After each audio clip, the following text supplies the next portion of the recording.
Welcome to Dark Exodus.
Dark things. Yes.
And peace, folks.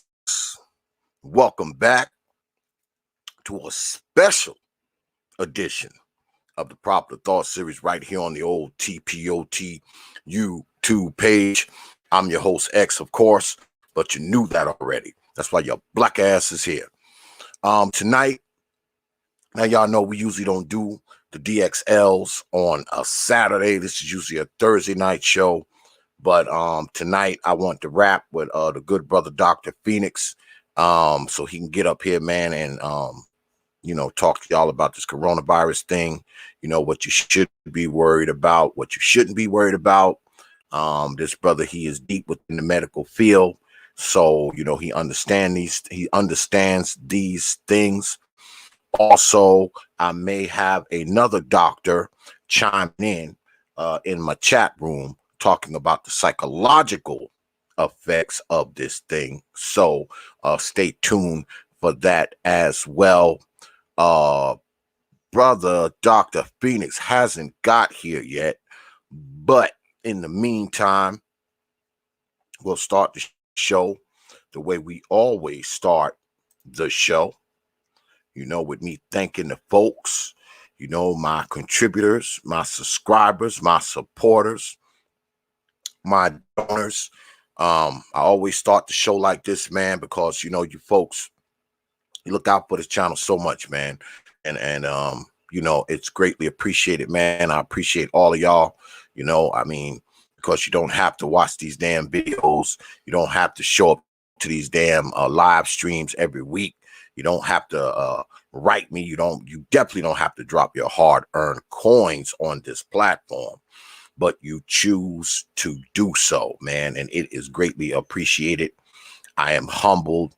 I'm honored. I'm appreciative, man, and I thank all of y'all, man. I do, man. I really appreciate you folks, man. It's always good to get up here with y'all, man. You know what I'm saying?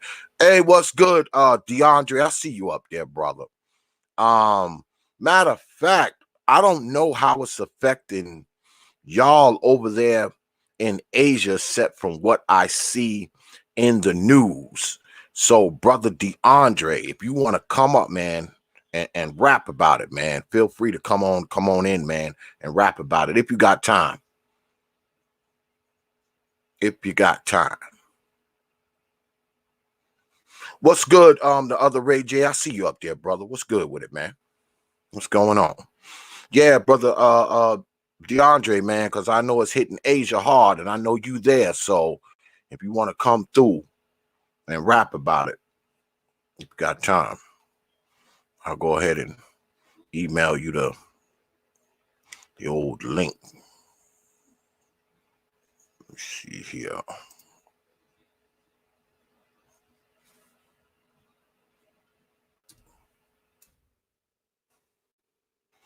I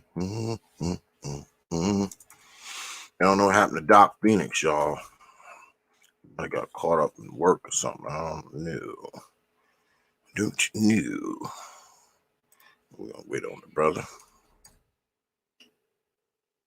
Yeah, because this coronavirus shit, man, is it's kind of crazy. I mean, it stopped me from taking my trip, man, because shit, I was due to go to New York City next week because I was gonna go up there, man, and get up with Q-Butter and do a demonstration. I was gonna do a demonstration for the folks, for the little heads up there, and on small engine technology and mechanical theory. But I mean, it done declared a state of emergency in New York City, so I ain't even fucking around, because I was supposed to go to New York City next week because I want to get up there and go to Zyx and do a demonstration for the kids up there. But ever since they did this declaration of emergency, the trip has been postponed.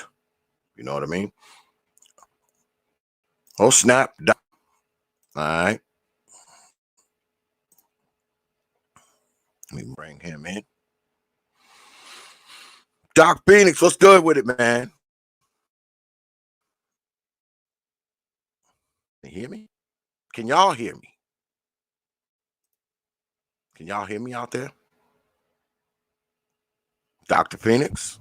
I'm sorry. I'm sorry. My mic was on. Excuse me. My bad.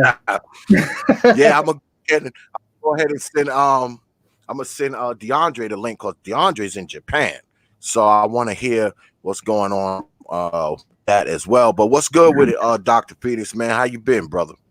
Good, good. How are you, man? I'm good. I'm good. It's been a while, man. I know Yeah, yeah. this is So right up your alley, man.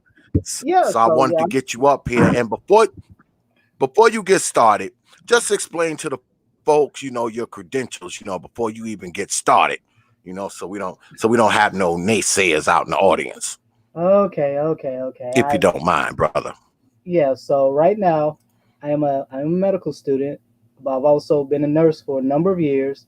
So I have two bachelor's degrees, one in chemistry with a focus on biochemistry, and my second degree was a bachelor of science in nursing. So I have I have quite a few years of experience in critical care, ICU, mostly ICU, and quite a few years in clinical research.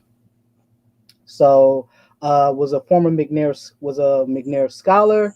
Uh, Done worked on numerous research projects funded through the NIH, through the American Cancer Society and American Diabetes Association. So because I know black folks love to talk about credentials, but yeah, black people seem to let a whole lot of people near them that never talk about their own credentials.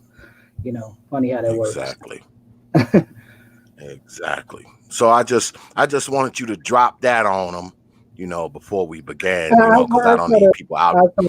I saw You the know how gentleman. it is. I saw the Yeah, gentleman. I don't want people. Oh man, what's he doing talking about this stuff? Yeah, if If anyone listens to the Black Brain Trust, brother, they've heard me going many a times on what I yeah, do. yeah. I mean, And it's not just myself. We have a number of brothers over at the Black who are contributors and members of the Black Brain Trust who have backgrounds in healthcare and biomedical sciences and such. So I mean, again, not to mention the fact that I spent a number of years as a medic in the U.S. Army. So hey, I know quite a bit about dealing with diseases and stuff like that. So of course, folks always got something to oh, say. oh yeah, absolutely. I mean, I trust your judgment. It's them folks out there, and it's crazy. Before we get into it, Doc, a little sidebar, because see, you listen to people talk about all this other kind of shit, and most of the people who talk this shit are the least qualified fucking people to be talking about the shit. But here they are Well, talking about it and well, want to I think question that's a good someone point. else's credentials. Yeah, Go I ahead. think that's a good point given the focus of this conversation because a lot of the hysteria we see out here now is coming from people who don't even have a healthcare background. They're not a nurse, they're not a physician. They're not engaged in any type of biomedical research. They're not a pharmacist. They're just a bunch of people who are just spitting conjecture. And so again, I think this is a timely conversation given sort of the mass hysteria that we see going on in this country right now around the hmm coronavirus. hmm Well, let's go ahead and get on into it, Dr. Phoenix. Why don't you first explain what coronavirus is? Okay, so coronavirus, as a general rule of thumb, there's actually a family of coronaviruses. So it includes SARS, and if everyone remember back in the early 2000s, you had the SARS outbreak in China. That was actually a strain of the coronavirus as well. You also had in was it 2012 you had MERS, Middle East Respiratory Distress Syndrome. That one is also caused by a variation of the coronavirus as well.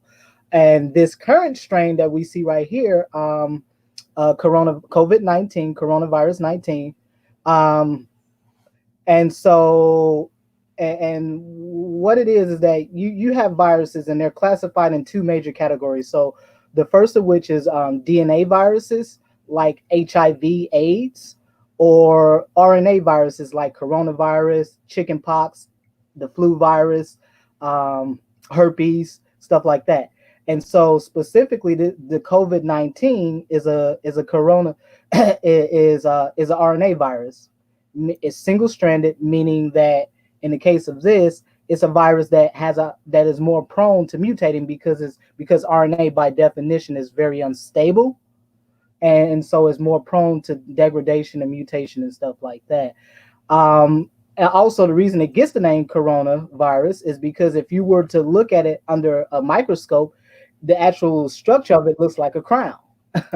And so, corona means crown in Spanish. So that's how it gets the name coronavirus. Okay. So, from what I understand, what I've been seeing, they're trying to say that it started in China with a bat. Is that true?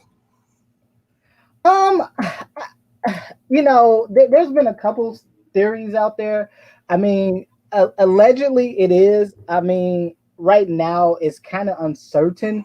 Because there's some of the other stories too. Is that you probably heard as well that it came from a rattlesnake. Oh, Um, yeah, that's not true. what was that? That's not true. Hey, salute to everybody. Hey, what's Well, good, brother DeAndre? What it actually started from, they have Waiting for Bluetooth connection. they have the same thing over there. Like how we have a CDC in the United States. every country has a CDC. Yeah, yeah. So people think the CDC is there for your protection, but it's actually it's a government facility actually to research infectious diseases. Also, it's also there to weaponize certain things, right? Like infectious diseases. Every country has this, right? I China. don't think that was the question. I think No. I'm about to get to there, so just give me a second here, well, brother. you cut me off, but okay. Yeah. So, so there, where it came from in that province, the government facility that's just like our CDC, that's where the virus came from, patient zero. Right? It doesn't come from a bat. It doesn't come from a rattlesnake. It doesn't come from some mystical creature. It is a man-made virus they were investigating, and they were doing something in that laboratory. Right? Now, What laboratory? it's in the Wuhan province. That's where the laboratory is. Uh-huh. Right? Well, that's where it started, right? That's where it started originally. Okay. Yeah, that's where it started originally, and that's where it came from, because that laboratory and that area that in that province, right? Because the biggest outbreak that happened in China, ground zero, comes from that province. That's where it was coming from, right there. And they have their infectious diseases laboratory right there. So the township that's they said about 4 to 5 kilometers away from that laboratory was the most affected. Now, if you listen to what's happening right now, they are saying, the Chinese government is saying that the United States had a plan in this, and the United States is going back and forth with it. Now, because I live over here, been over here for about going on 18 years, right? Been prior military, right? A lot of things that the rest of the world gets privy to stays usually in Asia, right? Certain things do not come out. So everything that is happening in the US, they've already did these measures in Asia already, right? The difference is that they have less rights in Asia. It's more authoritarian. What that means is that if they tell you to stay in your house in Asia, Asian people don't leave their house. I'm not sure if that answers the question that T.P.O.T. It did not come from a bat. It's a man-made virus. If I ask you, T.P.O.T., Okay. what did you initially hear? Okay. What did you initially hear that from? I saw it on. I was watching the news. I was watching some type of documentary clip, and they said that someone butchered a bat. I didn't believe the shit, but I just figured I'd throw it out there. Said they butchered a bat, and the bat was infected, and the person got the bat's blood on them, and they came in and they spread it. They spread it to other folks from this bat who had it. And from the bat's blood, they caught it from the bat, from the bat's blood, and then they took it and they, gave it to everybody else. I mean, that was the story. That was the news clip, and I was like, "There's no way that's true." I gotta ask the doc about this one, man, when he come on Saturday. Because the reason I asked you that is because, again, it's been somewhat unclear as to who was the initial carrier of it. But as a general rule of thumb, coronavirus is specifically present in animals. It's not normally in humans. So it has to jump from an animal into a human. And that's what most likely occurred. Okay. Now, this particular market in Wuhan specifically, this market was known to have, it was a market where they had numerous exotic animals, whatever the case may have been. Not sure exactly what they do with them there. But the point is that the reason that you've heard all this is because the genome of this particular strain of coronavirus was ran. They did a genome analysis, and so when they did the genome analysis, there was DNA of a number of different animals that came back. And so again, the point is that it's not specific what was the originating animal, but again, there have been a few animals who have been kind of sort of thrown out there as in the mix. So, well, let me ask you this, Dr. Phoenix. Yeah. Now it's been called a pandemic, right? Mm-hmm. And I heard yesterday when they were talking about it that upwards of 150 million people in the United States could potentially have this before it's all over. Does that ring from what ring realistic to you? Not particularly surprising. Again, in this country alone, we're talking millions of people every year get the flu. We're talking 50,000 people in this country every year die from the flu. Another 50,000 die from pneumonia. And so, it is, I would say, at least right now, as the story currently stands, I certainly believe that the numbers are being underreported. It would be reasonable to say even now that you probably have a couple 100,000 people that are infected because of the incubation period. And in that incubation period, you're asymptomatic, but you can still pass the virus on to other people during that incubation period. So let's talk about Black folks, man. What should we be doing? I mean, what should we be doing as Black people to protect ourselves from this shit, man? Like, I mean, what should we be doing? I think part of what's going on here, I do think that there's mass hysteria around this. I mean, obviously, I'm sure you've been to the store this week. You probably can't find a case of water or a roll of tissue these days. Oh man, can't find shit. I was in the supermarket yesterday. I was like, Jesus, it's crazy. Go ahead. And here's the thing, everyone's buying up, hand sanitizer. You go into the, everybody's buying canned goods and non-perishable food items. And here's the thing. The best thing you can do is truly, believe it or not, it's a very simple thing, is just wash your hands. The primary method of contact is that it is droplet contact, meaning people can sneeze or cough on you and you get it that way, but people can sneeze and cough on surfaces and you can touch that surface and then touch yourself or touch your face or your mouth or whatever, and then you can pass it on that way. And so one of the most effective things you can do right now is truly washing your hands. I know people are buying hand sanitizer, but I will make this disclaimer. Hand sanitizer is not really all that effective. It really isn't. If you already have dirty hands, hand sanitizer will not kill germs on your hand. You actually have to wash your hands, then use hand sanitizer. Okay. And secondly, even if you brought disinfectant products like bleach or something like that, maybe ammonia, whatever you use to clean with, again, just like with hand sanitizer and washing your hands, the same is true too if you're cleaning surfaces. So, you're thinking about kitchen counters, doorknobs, whatever the case may be, you need to clean those first, then clean them with a disinfectant material. Because disinfecting materials are far more effective when the surface is already clean. Should we Should we stop people? Hey, what's good, Lady China? I see you up there. Should we be not letting people come to the crib? Should we say, hold it, don't come over till this shit blows over? Well, I would be cautious of this. If so, this like family members or friends. I mean, I do think there needs to be some basic level of screening. If people are presenting with flu-like symptoms, you might want to give a pause to that. You certainly should give a pause to that.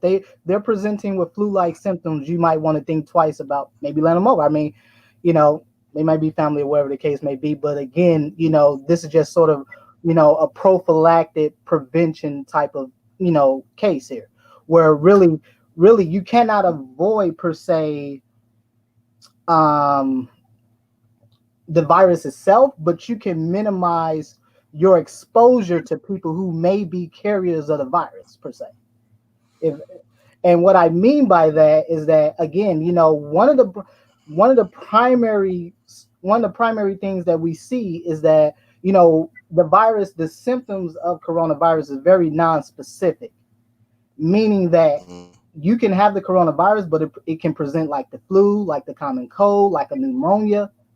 And only then, and only once the symptoms get severe enough where you feel it might have to warrant a visit to the hospital, then they will test you to see if you're carrying the coronavirus.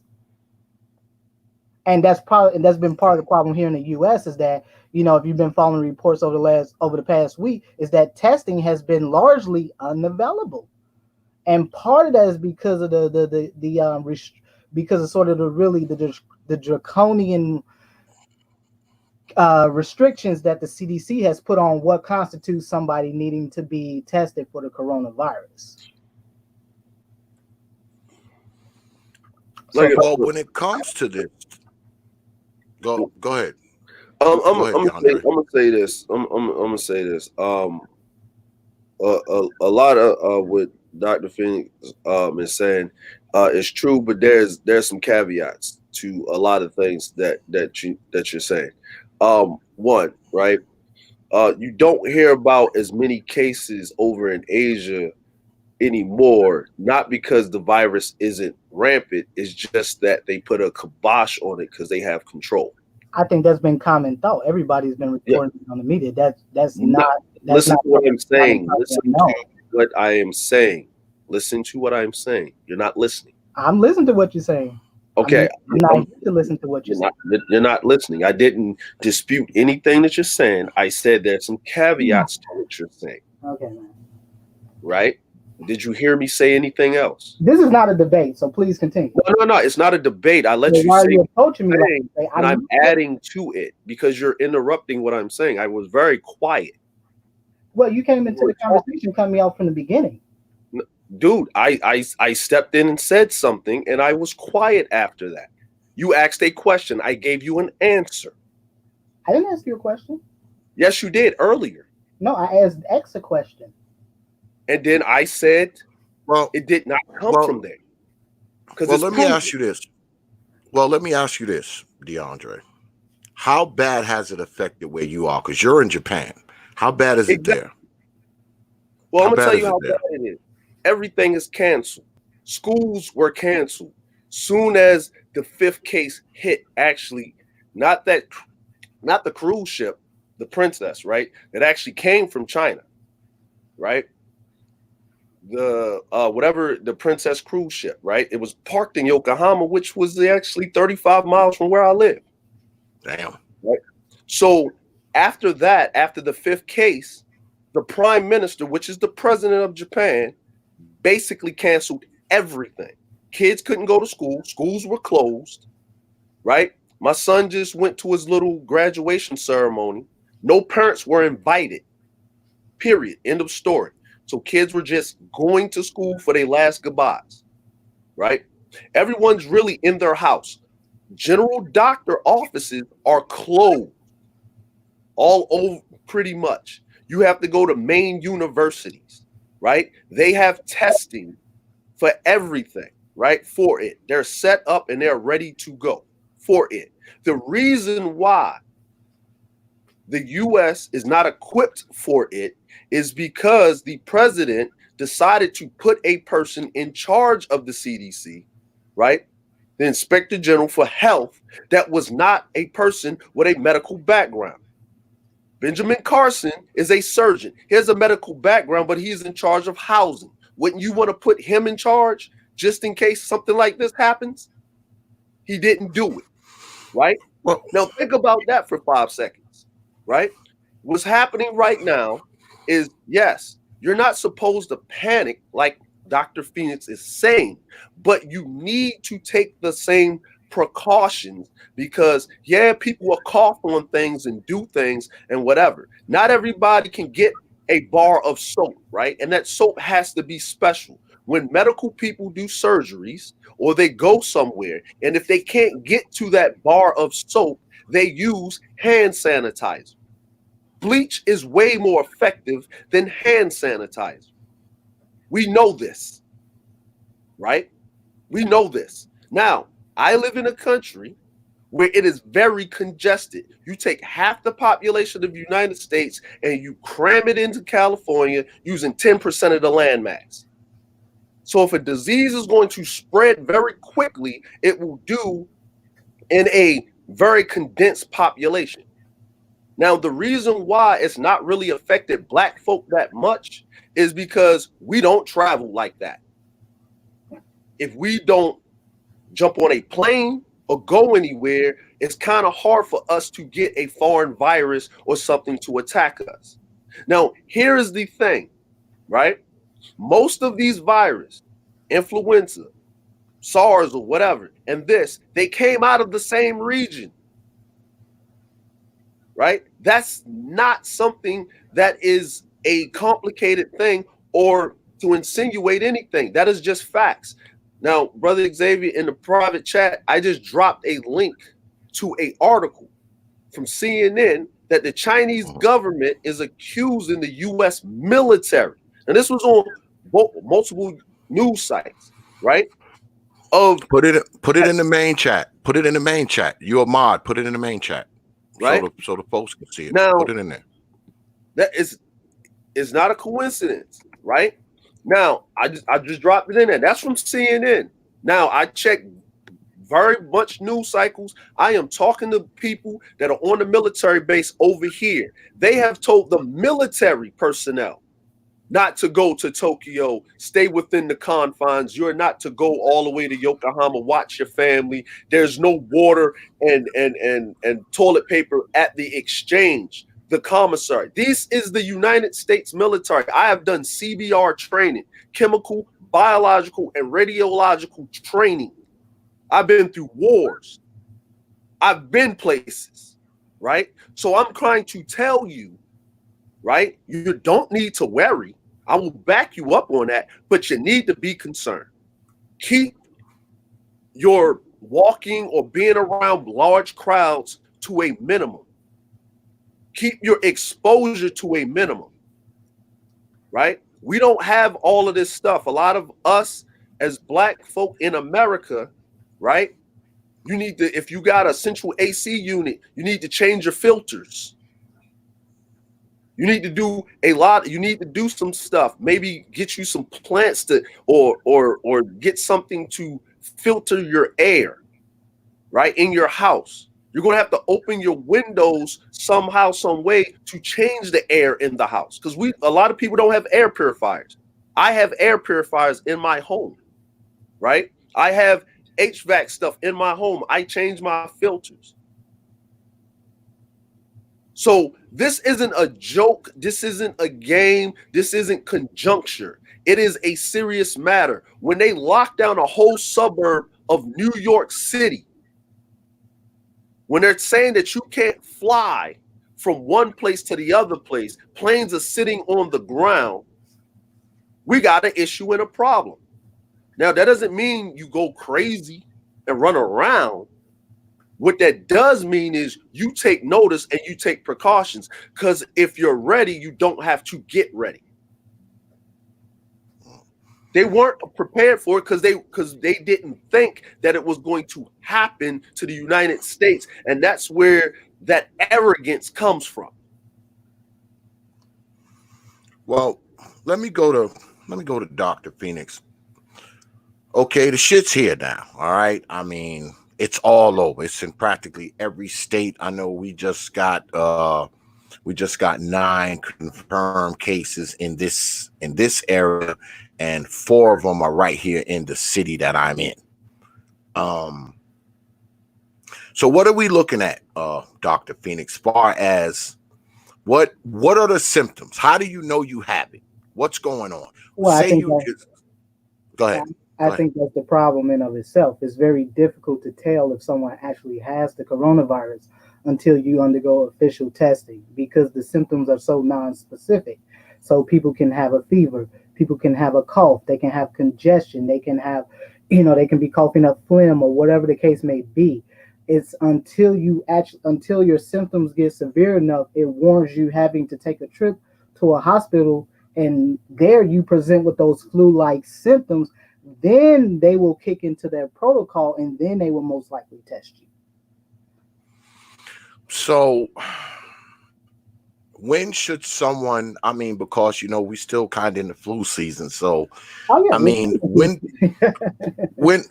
do you know to go to the doctor? Like, I mean, do you go to I the would say doctor because I would say if it got you know running? no, to answer your question, I would say if it gotten to the point where you're having difficulty breathing. Hello? Yeah, I hear you. Go ahead.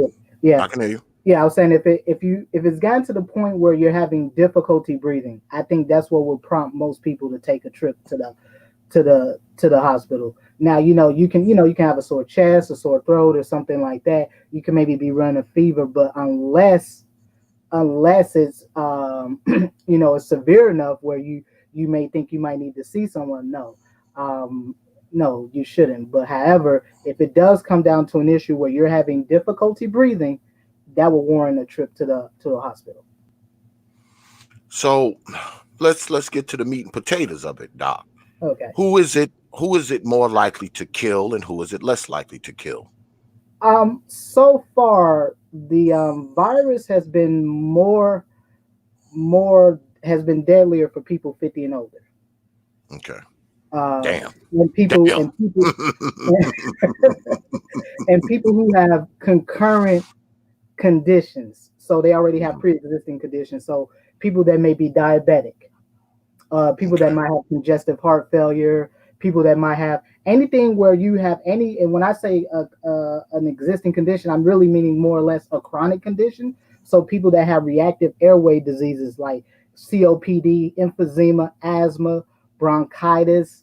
Um, Also, people who are immune compromised. So people who are cancer patients, people who have autoimmune disorders like rheumatoid arthritis or lupus or something like that, sickle cell, folks like that, since we're talking to black people. So sickle cell is something that comes into mind as well.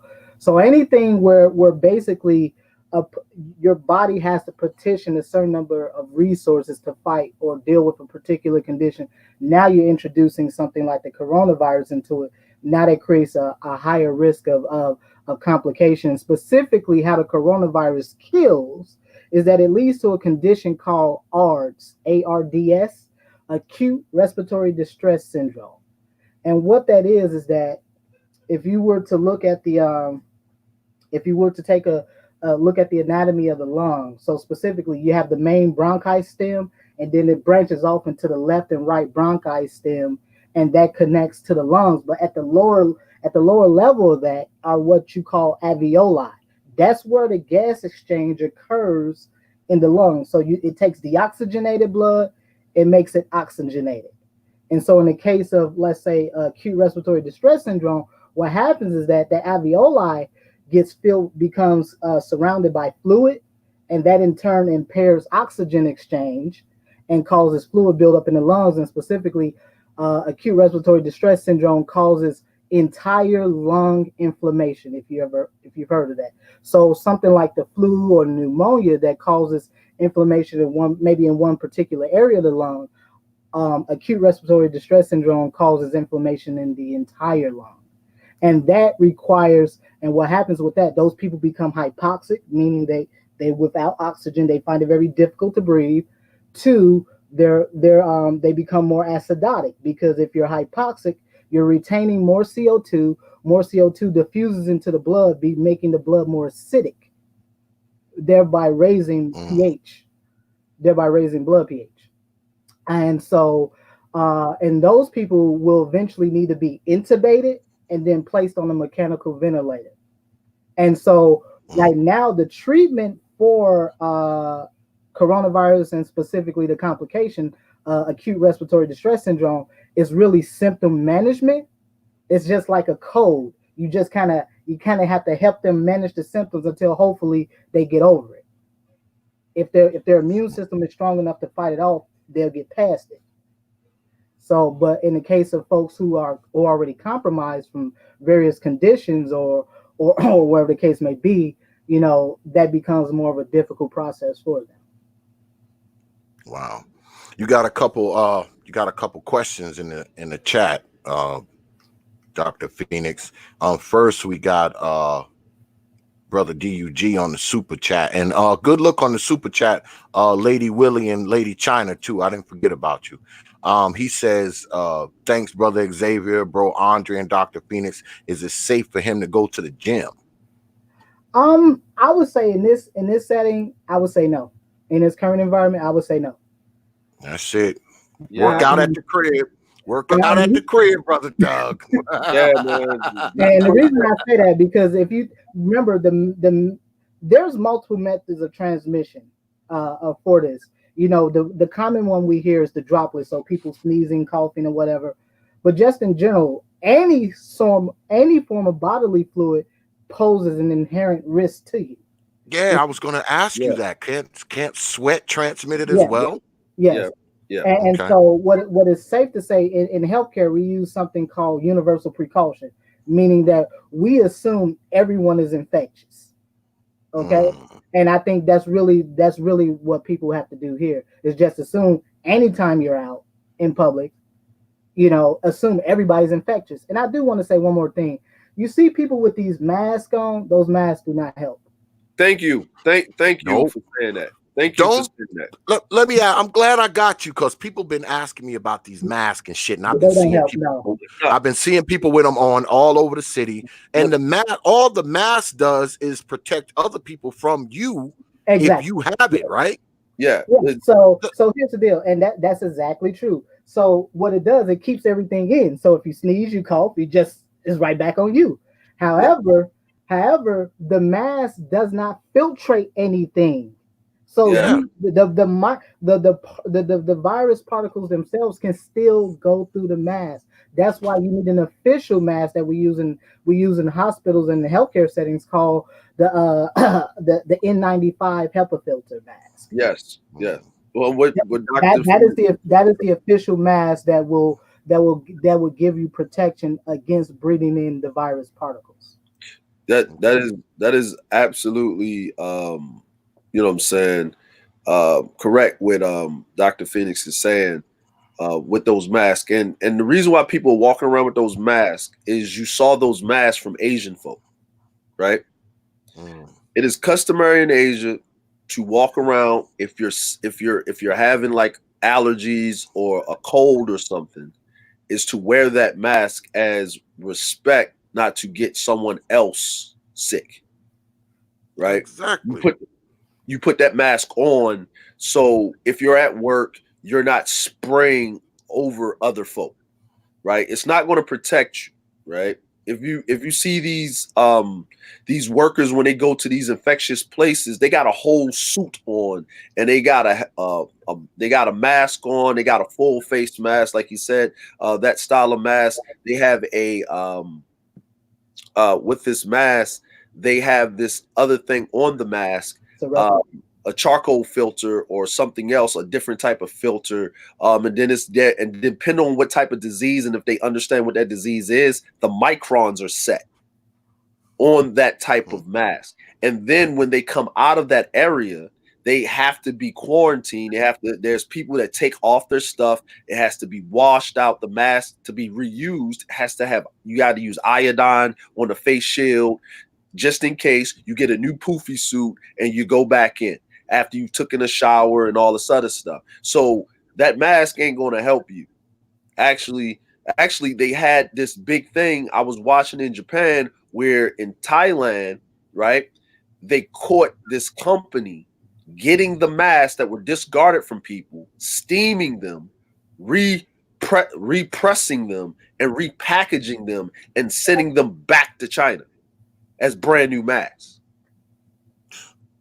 And that incredible. And again, that's what we're seeing in this current environment. Again, I do 100% believe that Black people as a whole should minimize their public contact.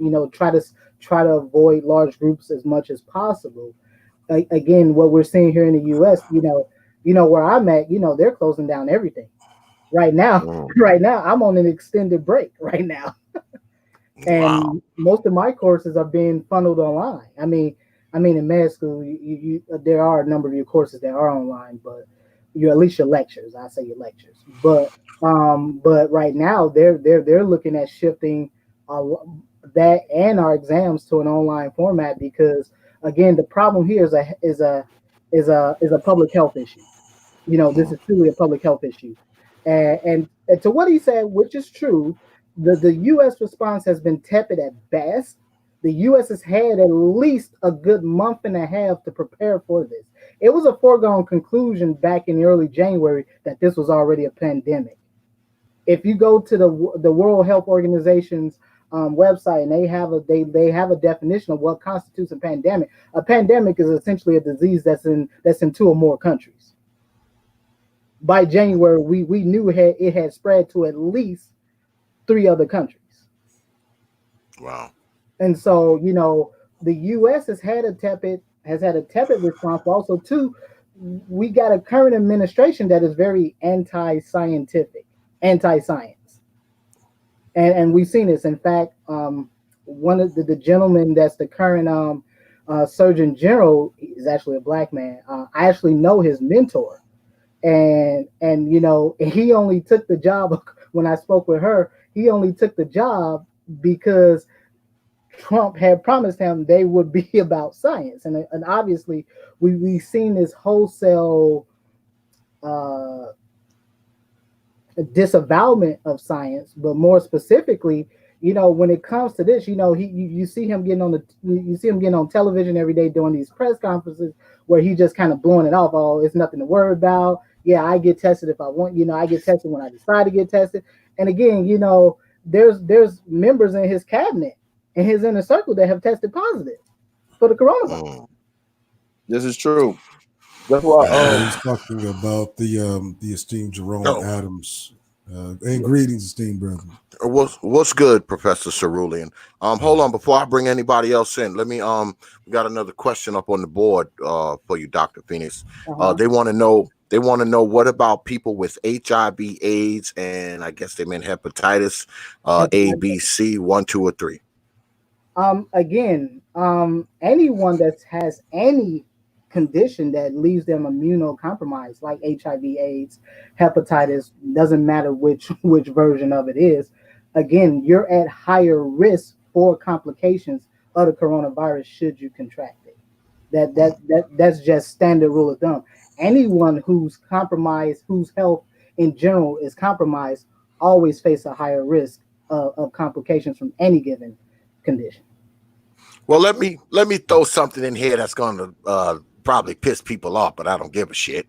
As Black people, should we stay away from white folks, Asians, out goddamn Chinese restaurant, straight jackets? Should we stay away from white folks and Asians and shit like that? I'll say this: definitely stay away from fast food restaurants and buffets.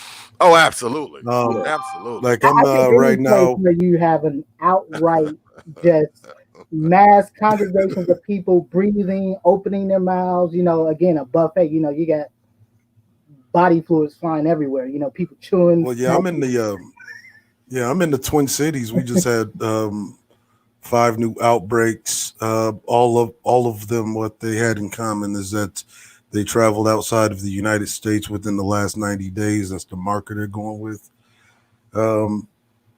and the last 5 patients have all been white males over the age of 35.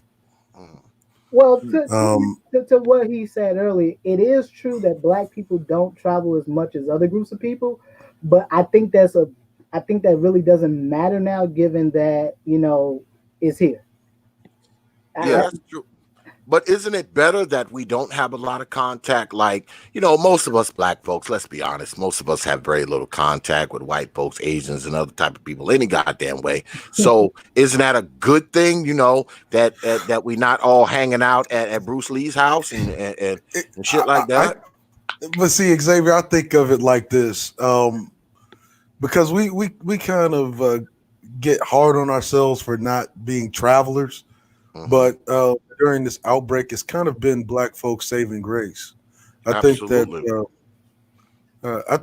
me personally, I think that black folk are going to be all right, because we do have a tendency to wash our hands after using public restrooms. Stay away from public restrooms, by the way, especially Yeah. hand dryers. Take, I would agree with that. Again, take a leak in the woods. Take a leak in the woods. Now, I if you would got to say take this a much. dump, go home. But I would say this much. If you have to use a public restroom, hopefully they actually have hand towels, like paper towels. Especially if you see an Asian dude coming out of it. You know, Hey, and I would say that if you're if you're utilizing the public restroom, for example, hopefully they have like paper towels there where you can dry your hands, because that way you can use Yeah, the paper towel to touch the door, touch the faucet, and, yeah, and go on by your business. Because again, if you wash your hands, then use a hand dryer, and then go touch the door, there's no telling what the hell's on that door. So yeah, exactly. yeah. Um, Just if you have to use the public restroom, just how black folk do. Just grab a fistful of those hand towels, right? Use a couple of them, dry your hands, and then use that to open the door back. As a matter of fact, don't even flush the urinal. Use that to flush the urinal. Wash your hands, then flush the urinal with the paper towel in your hand. actually, you bring up a very good point. I yep. do want to say this about there's a very well known study that came out of China about sometime I want to say it was back late January, maybe early February, something like that.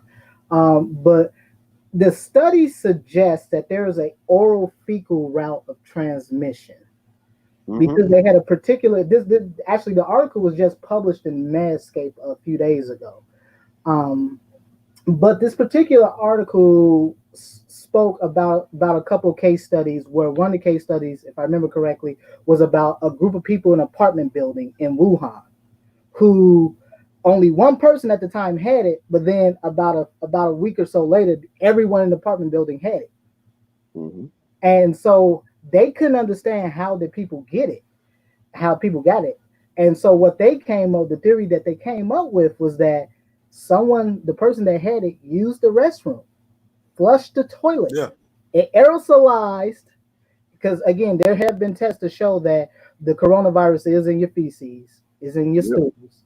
And they believe when that person that had it used the bathroom, had a bowel movement, used the bathroom, flushed the toilet, it aerosolized, went through the ventilation system, and people breathed in the air from the ventilation system and hence contracted it. Well, and well, you there's know what? particles inside of the fumes of Bill? your stools, Well, here's so the people breathing that in. Well, let me ask you this, Doc. I mean, they were saying when I was watching because I've been watching all news on it, all different types of news programs on it. They were saying that it wasn't considered airborne. That's what they were saying, because they said it's not truly airborne, because if you spit it out, it drops to the floor. It don't travel on particles or something. Is that true? Is that true? Is it not truly airborne? I think the jury is still out on that because yeah. again, you have a number of cases that suggest otherwise. Mm. Yeah.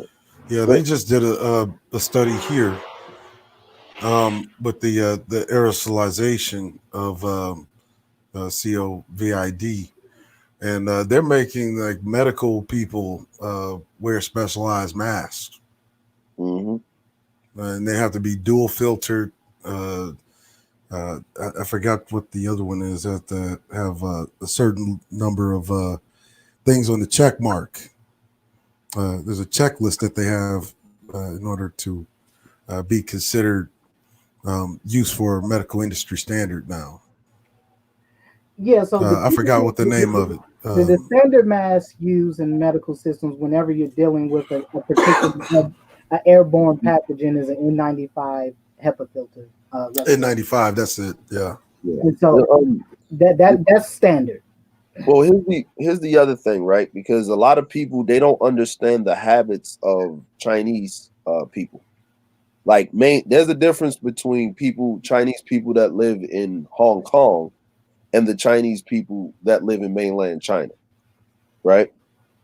What people don't know is Chinese people will take a dump on the side of a perfectly paved road in the middle of a city and keep it moving. They'll pick up some dog shit, but they'll let their kid take a shit in the middle or on the side of the road and keep it moving. They will Chinese people don't give a fuck. Mainland Chinese people, especially the ones that live in those country provinces, right? So not all these, and then they don't use the prototypical what they call Western toilets. They still use the squatting style toilets, right? So it like in Japan, the toilet area and the shower area is separated, right? So where you go to use the toilet, and if you was to go in the quote unquote bathroom, the toilet is not in the bathroom, right? In China, everything is in the same area, tiled over, right? So if you have a squatting style toilet and you don't squat down and you miss the mark, even if you flush it, and you're rinsing stuff around, and especially in that apartment building, each floor may be a dormitory style apartment building where they all share a community bathroom. Well, hold on a second, brother DeAndre. What do you mean when you say a squatting style toilet? What do you mean when you say that? Tell the folks what you mean. Very low to the floor. Like it's in the floor, like a hole in the floor, and you squat down like you're you're squatting. Okay. So you don't sit on it. You don't sit on it. No. So that's fuck that. Yeah. Well, actually, squatting is the proper way to take a dump. Yeah, because gravity do the work for you. Yeah, and then you don't. Squatting is actually the proper way to take a dump, and it's actually better for you, right? Because is that what you have? Is that what you have in your house, brother DeAndre? You got? Oh, okay. I have a Western style toilet. No, I ain't got that. No. Western style toilet with a bidet. Yeah. Like, hey, my toilet seats are automatically warmed up. If I take a piss, I raise the seat, I walk away from it, and the seat automatically comes down. So, you know what I'm saying? Like, so, but mainland China, especially in those regional areas or those country areas, they have what they call community style bathrooms, right? Yeah. So even if he took a dump or he could have showered or been sneezing or whatever, that bathroom is his and his alone. No, it's everybody's. So you come out of your apartment, right? And you got to go down the hall to use a community style. Like if you were in the military or if you were in high school, basically, right? It's a community style toilet, with probably different stalls in it or what have you. And the shower area is just, shower with the spigots around it and stuff like that, right? Like you're in jail or something, basically, right? But you ain't got your own toilet in your own cell. It's a community area. So it's easy for disease to spread like that, especially walking down the marketplace. Now they were talking about in Italy, right? And this is what I say is we as Black folk need to be especially cautious because we don't live in an authoritarian country. And what this means is there was an article and then there was a video of this Italian guy. His sister was having complications of the virus. She died in the house. he was contacting the authorities to come get his sister out of the house. They didn't come till 36 hours later. Well, why couldn't he just go, right? Well, they are not allowed to leave the house in Milan. They're locked down, right? That means they Well, yeah, in authoritarian countries like that, they're focused on containment, and because everything comes from the top, uh, they don't really care about abandoning you. See, America, we have the liberty of having that luxury of libertarianism, right? Where I could be sick, but it doesn't stop me from traveling, say, city to city, state to state. Not an authoritarian country. When something like this happens, you're going to do what the authorities say or else. get shot in the And so head. quarantine, yeah, get shot in the head. Yeah. Well, let me ask. Let me ask Dr. Phoenix. Do you think, Doc, that do you see that ahead of us here in the United States? Do you think that is are we headed there where A full you're blown not going to be able to lockdown. go out? You're not going to be able to go outdoors, and if Mhm. grandma die upstairs, you ain't even going to be able to get nobody to come up in there to get her body out. You got to stay in there with the body. I mean, do you see that happening here? Could that potentially happen here? I mean, there's always the potential for that. Honestly, do I believe that would happen? No. Um, Well, this is not Russia, mind you, because if Mm, you remember back in the early 1900s, Russia got hit with a similar illness. This was under the years of Lenin, and they would literally order people to stay in their house, and as far as they could go was the boundaries of the property. So you had mm, people burning uh, these sickly bodies in their own front yards. wow. and the problem with that is that creates an even greater health hazard because again, It if you spreads go like wildfire. Yep. if people wondered how the bubonic plague, also known as the Black Death, killed almost half of the European population in the 12th and 13th centuries, is because simply they had just horrible hygienic practices, and to an extent that's still somewhat true today. But also too, they burned the bodies, and that Mm, creates more of a hazard. A lot of people don't understand this. When you burn a body, specifically when bones are burnt, if you ask anybody who works in a crematorium, they wear masks, they wear respirators because you cannot breathe bone dust. It causes mm, cancer. Yes. mm. Yes. That's yeah. Should And kill you. and and Should and, kill and so you couple that with the fact that a virus can still exist in the body even long after the person is dead.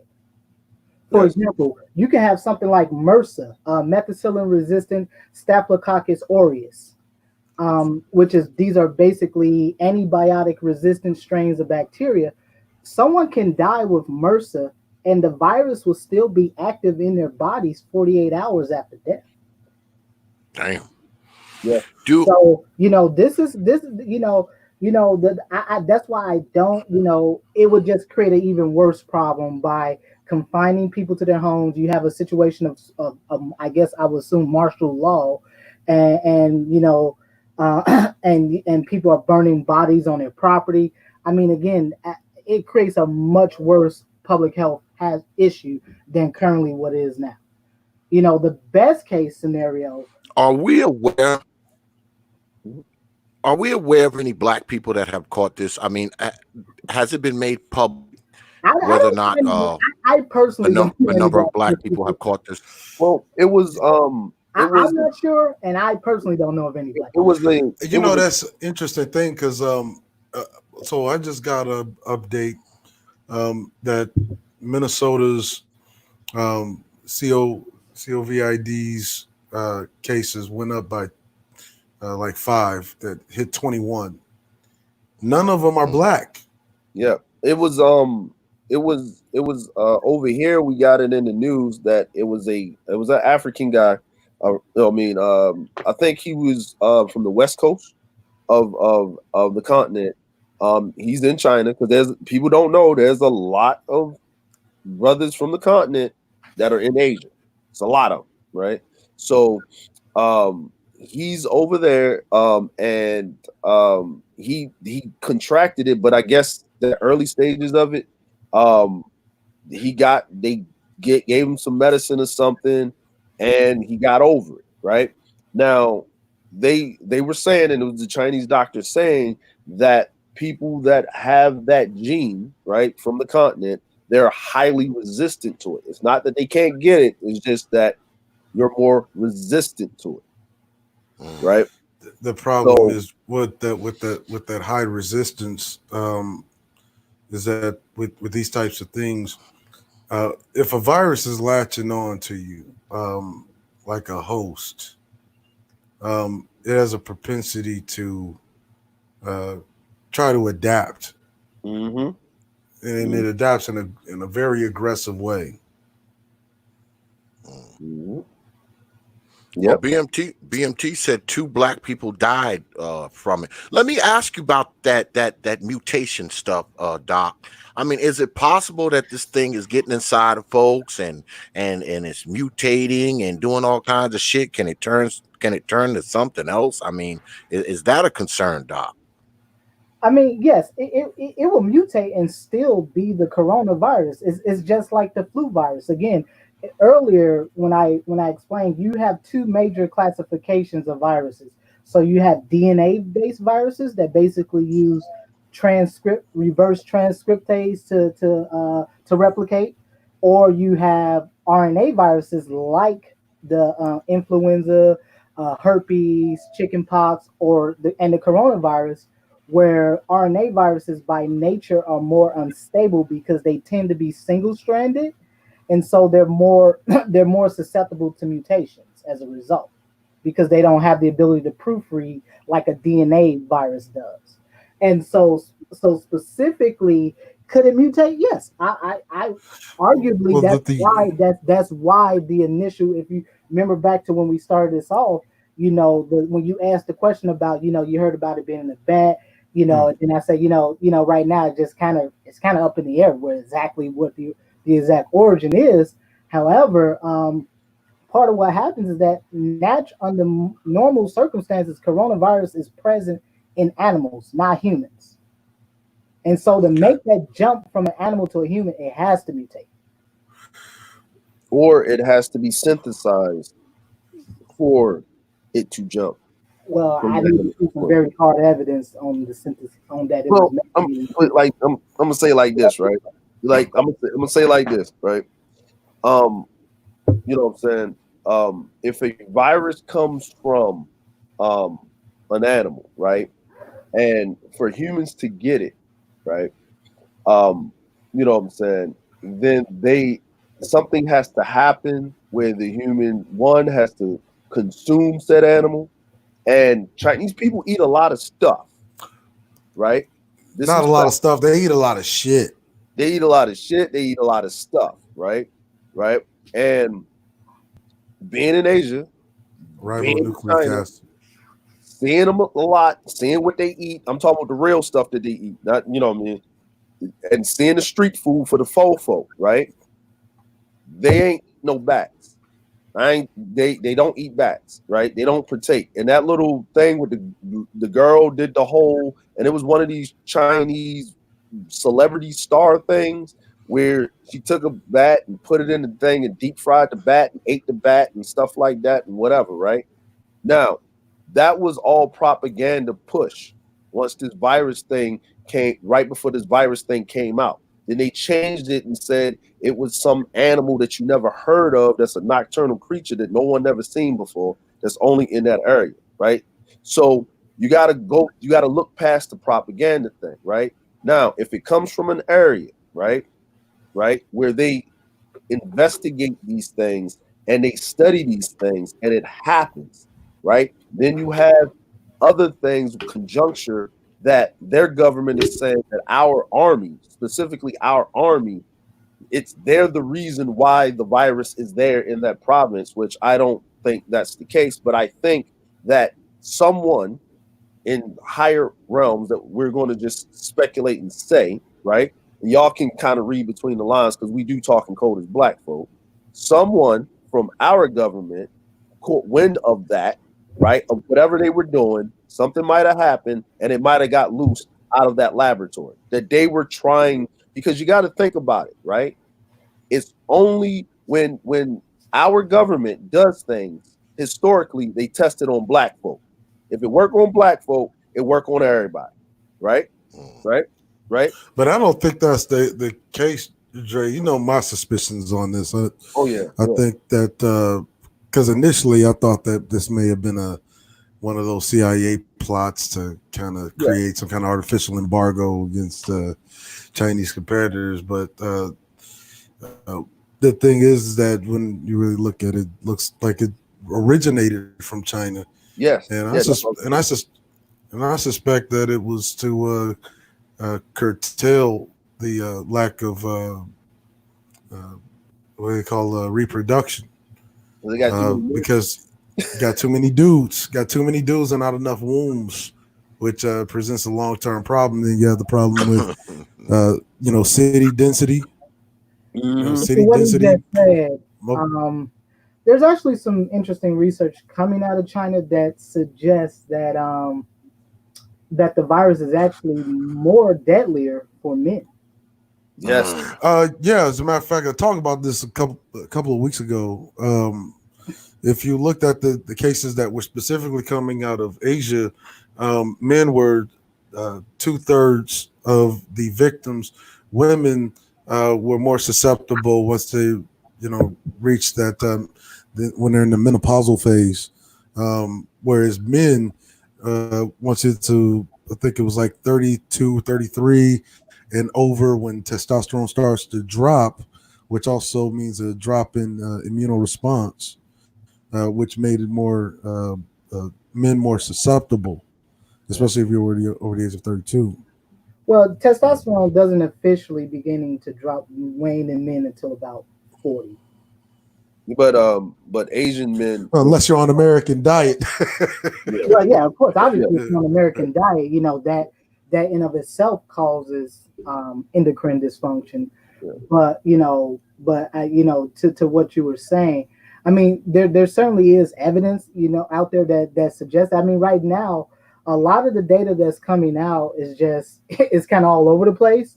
It's kind of really hard to pinpoint exactly what's truly going on. However, I just think that as a general rule of thumb, because I see what you put up here, T.P.O.T. For folks who do have some type of reactive airway disease like asthma, he should be worried, right, Doc? Yeah, he should be concerned. He is the one that the brother that put that up. He's the one that I would be most worried about. And for obvious reasons.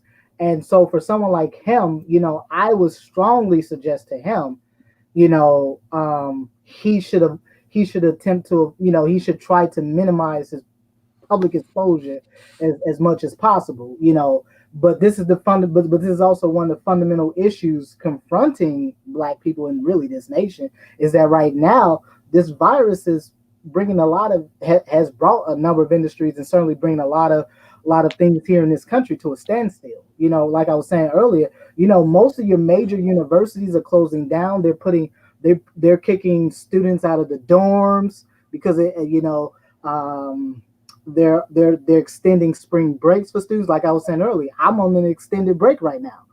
And so they're looking at giving us, even for someone like myself in medical school, they're giving us they're looking at trying to give us online exams, which is kind of interesting.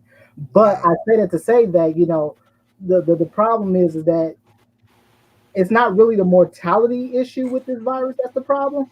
It's really just how infectious it is. Yeah.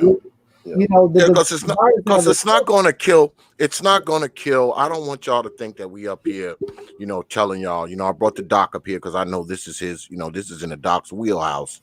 I don't want y'all to think that this stuff is going to kill everybody, because it doesn't kill everyone, just like the flu doesn't kill everyone, but it does kill some people. And what percentages of people die, Doc? What percentages of So people right die? now, some of the current estimates out there put it at between 3 and 6%. Now, what also is out there is that roughly about 85% of people who get the coronavirus will just get over it just fine, no complications. That 15 to 20% may have complications, and of that, you may have somewhere between 3 to 6% that may die from it. So, relatively speaking, if you were to compare this to, let's say, something like the flu, which kills anywhere between 30 to 50,000 people a year, as well as the pneumonia, which kills about 50,000 people a year, um, you know, it has a lower mortality rate as a whole. Yeah. Well, that's because the margin of error is so large. Like when you talk about like 80 to 85% to 3 to 6% dying, that's a huge margin of error. Well, I That don't think it's about the this, margin of error. I think it's more or less when you have a confirmed case and that person passes away, then you can take those case studies and say this person had it. They eventually went into acute respiratory distress syndrome and ultimately they killed them. That right there, that is confirmation that this person died from coronavirus. So I don't think it's necessarily the margin of error per se. It's just really when you're just kind of making sort of a broad estimate of people who may die. So. Mm. Now, brother Xavier, can I put on a tinfoil hat moment? go go right ahead. Okay. Go All right. right ahead. You notice before there's always a worldwide event, right? Right? Mhm. There's always a virus that pops up that becomes a semi-pandemic, like they're running a simulation. Like a Mhm. simulation is being ran, right? The Olympics happened in China, right? Was it that the influenza or SARS or something happened that same year, that winter? It was the Summer Olympics. Um, in Brazil, the Zika virus popped out, right? The Summer Olympics was in Brazil. Guess where the Summer Olympics is this year? Is in They're in Tokyo. Japan, aren't they? Yep. Aren't And they what in happened Japan? this year? Wow. What's happening now? You Right? think that's what it is? but that's a, I just got, listen, when I keep seeing a pattern of something over and over again, and it keeps happening and happening, I just put my tinfoil hat on and I just read the tea leaves. Like, I'm just saying. if you could pass me one of those tinfoil hats, Yeah, go ahead, right? I'll pass. Let's put one of those tinfoil Tinfoil hats on. hats. No, because I always thought it was interesting in every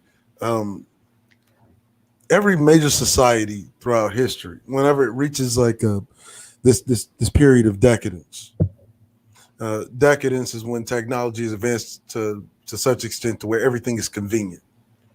And we are in right now the most convenient society. That is when you see a lot of the diseases pop up. We have convenient access to information, even though in some cases it's making us a lot dumber than the previous generation. You have convenient access to food, fucking sex, uh, and also in decadent societies, especially as one as this one, you have people that wash their hands a lot less, even though we have more than sufficient access to running water. So, And I suspect the reason why is because technology advanced so far to where we developed things like hand sanitizer. Hand sanitizer may very well. I'm just tinfoil hatting it right now, but I think hand sanitizer may have been one of the major contributors to this pandemic of coronavirus spread. Because people think because hand sanitizer exists and it's so convenient, I can use it at any time. Why wash my hands? And Well, then next thing you know, go grab a. no, that was what I was go grab explaining earlier. That hand sanitizer is not effective if your hands aren't already clean. yeah. Mhm. So your hands have to be clean before you use a hand sanitizer. That's why I think it's kind of silly if you go to I live near a Target and a Walmart, and I went there the other day and like they cleared out everything. and it's Yeah, just like, you know, hand you won't find sanitizer is useless. shit. Can't Right. find Hand shit. sanitizer is useless if look, you just went to a fast food restaurant, touched God knows what. Mhm. While you were in that fast food restaurant, you used the public bathroom while waiting on your food, came back out, some guy hands you your tray. You don't know who else has touched it or if it's been washed, or you paid for the food.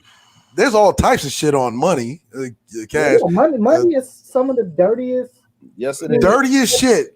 Yes, it And is. actually, the dirtiest thing you touch every day, most people don't realize, is actually your cell phone. Yeah, Your cell Yeah. phone and money. Those are the two dirtiest Right. things on the planet. Yeah, They're 'cause- Well, dirtier than the toilet. let me ask you this, because this question's been on the big board for a while. Brother Don C, shout out to Don C. He said, wasn't there word that this virus has HIV-1 sequences? I'm pretty sure he's addressing that to you, Doc Venus, because I have no fucking idea. I'm not, you know, that's the first I've heard that. I'm not too familiar with that. That's a very good question. I'm not I too saw familiar. an article about that. I guess when the first outbreak happened, a white guy, right? He was in China. He traveled to Thailand. He got sick, right? Then the doctors in Thailand, that was one of the the first cases outside of China that a person had it. It was a white guy traveling from China to down to Thailand. The doctors in Thailand got rid of the virus with a cocktail of HIV-1 medicine and some other things, right? So that's where the whole thing with the HIV-1 sequencing of the virus kind of conjuncture comes from. Because they Well, I read that article. Like I know the article he talked about because, like, I'm gonna put that tinfoil hat back on. It's, but, And so, I would not put that past them, because again, you know, as I said earlier, HIV is classified in the same category as coronavirus. It's an RNA based virus. I mean, excuse me. No. Let me rephrase that. I'm sorry.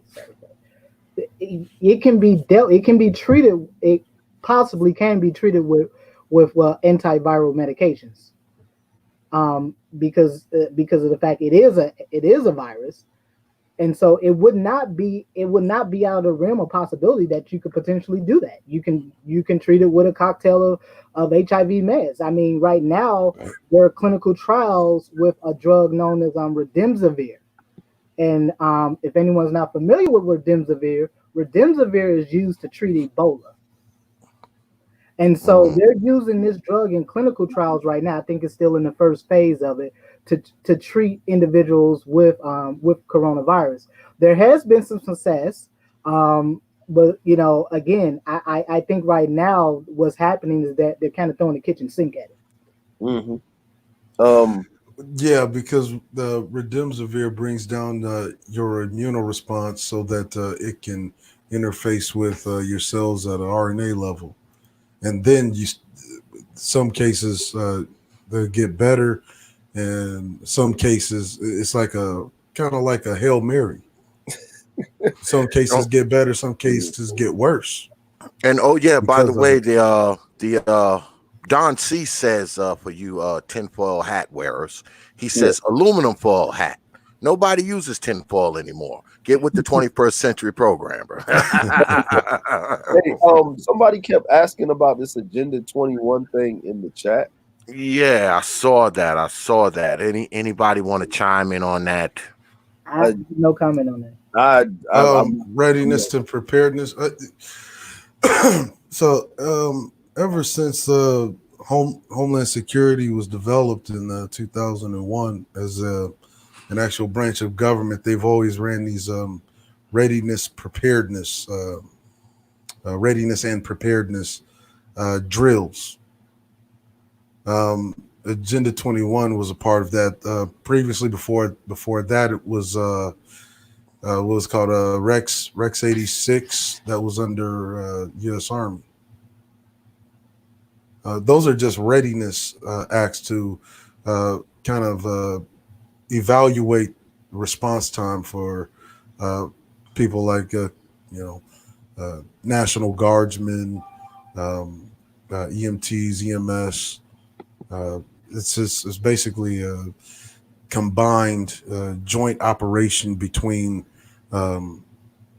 supplemental forces like the National Guard and your regular city forces. They've been running those since like the 50s. Yeah, can I add to answer Don Calypso's question? I'm not too sure about that antiretroviral for HIV. Right now I think what they're doing is truly throwing the kitchen sink at trying to deal with this and trying to treat it, because right now there is no official treatment protocol for coronavirus and specifically the complications of it. And so right now they're just throwing it at it. Well, it's too new. It's too new, Well, yeah, there's right? the concept of in public health called herd immunity. So what herd immunity is that if you introduce a particular pathogen within a population, and that population has been vaccinated against a form of that pathogen, then there's highly likely that those folks may be immune to that. And a prime example of it was, if you go back to the early 1900s, the Spanish flu. Now, everyone, I'm sure everyone's familiar with the Spanish flu, which wiped out roughly about 10 to, some people estimate around 15 to 20% of the world population. But Well, specifically the European yeah, in East and but the point is that the virus was most deadly to people between the ages of 20 and 40 years old. But also during that time, the lifespan of man was much shorter. Yeah. Yeah, that is true, but this goes to the herd immunity thing. The reason, typically, when you see viruses like that, or just illness in general, people who are young adults, basically between 20, I say between 20 and 50, those folks tend to have some resistance to dealing with a particular pathogen. Because they're just you're more vibrant in those years, But the reason people who were younger, so basically people from birth to about 19 years of age, were least affected is because they had already encountered the flu virus as children. Yeah. And so they had a resistance to the Spanish flu. No, I got Do you think that's what they're counting on, Doc? Are they counting on this whole herd, this herd immunity thing? Is that what they're counting on? No, because it's that's the reason why it's so infectious, because there is no herd immunity. It's spreading like wildfire. That's why you see them having to suspend the NBA season, suspend the NHL season, suspend the Formula One season. Again, the problem is that when you're in these environments where you have enclosed spaces, a lot of people in a very enclosed space, and you have something that's very infectious, like the coronavirus. I mean, it's a dream for the virus. It's a dream. You think about a basketball game. You're in a basketball stadium, 20, 30, maybe 50,000 people yelling, screaming, sweat flying around, all kinds of things in the air. I mean, it's the perfect medium to spread the virus. Wow. Yeah, I put in the chat that article from Asia Nikkei, the official thing from the stock market that's over here, because the Nikkei is the stock market over in Asia, versus the Dow Jones and the S&P 500 in the States. If you read it, they'll say they've been having success with it, treating patients with this cocktail of HIV medicine and flu meds and whatever. I also saw. I'm just curious. You got to put the hat on back one time. Yeah, go ahead. I'm just curious. What is the current buy-in for, say, Bayer Corporation? I'm sorry. What kind of corporation? Bayer Corporation. Yeah. Mm-hmm. And what is their stock prices sitting at? Well, I think this goes back to the earlier conversation with what I was saying about sort of the mass hysteria that's being generated. Should people be concerned about this virus? Absolutely. Mm-hmm. But when you compare this virus to, let's say, normal rotations of seasonal viruses like pneumonia, flu, or whatever, this virus still has a relatively lower mortality rate compared to those viruses. However, the major problem with this virus is just the fact that it spreads so rapid. Yeah. You Now, know, you can have one person that's infected. They're non-specific. You know when somebody got the flu. You know when somebody has pneumonia, but you don't know when someone has coronavirus, and that is the fundamental Yeah, as problem. a matter of fact, that's interesting. You just mentioned that because in the update I recently got for Minnesota, um, they had to push the number of days traveled outside of the United States to 90 mm, Well, you know because why that they is? don't. You know what it is? Because there's a couple of cases even here in the U.S. where you got folks that are 28 days in, and they tested positive for coronavirus, but they don't have any symptoms. yeah. Wow. Yeah, that's a thing that's happening. So uh, I know the case that happened in Red Wing. They don't even know exactly when that case got the guy that got infected, but Well, they know that he traveled outside of the United States within the last 90 days. well, And that's the fundamental problem too, is that it's a public health nightmare specifically for epidemiologists to track the movement of tens of millions of people. Again, in Wuhan in early December, which is when the first case popped up, like the second week of December, you had more than 5 million people who rotated through that city as part of the Chinese New Year. yes. At least 5 million. They don't. You have no way of tracking where those people went. Yeah. It's an Uh, absolute public health nightmare trying to track where people went. That's kind of why the whole idea about people self quarantining that's kind of some nonsense. But it is what it is. Self quarantining. Well, let me ask you this, Doc, because we're gonna end this pretty soon because I got a debate at 8 o'clock. God damn it. Um, who's debating? uh, BMT and Preem. They're actually debating this. They're debating whether or not what we hear about the coronavirus is propaganda or truth. So it's a coronavirus evening, Professor. Oh well. Okay, so let me ask. I need to ask. Uh-oh. Who, which God.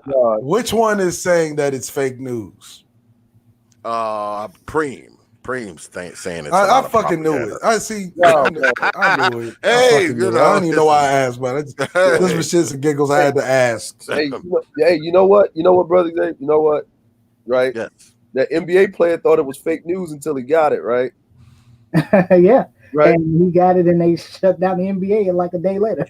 Yeah, Right? well, I don't believe it's fake. I mean, I'm trying to be as careful as possible. I mean, luckily for me, I don't work with a lot of people. I work with things. You know what I'm saying? I work with equipment. Yeah. I don't work with a lot of people. I work with things. I work with Yeah. machinery and shit. So, I'm not doing a lot of handshaking or talking or hugging or we sitting Yeah. at desks with each other. I don't do a lot of that shit. It's me. It's usually me and a piece of fucking equipment. So I'm glad for that. So what's interesting though is I do know that the virus cannot survive below 34 degrees, and it cannot survive above 135 degrees. And the last recent guy that caught it, um, I guess he was vacationing over the winter, and now it's the snow's melting and all that. He's coming back, and now symptoms are presenting itself. Yeah. mm, Now I gotta now they were saying that it's gonna be a major problem this come summer, right? But it's gonna be for the people in the southern hemisphere, right? Because right now it's summer for them now, right?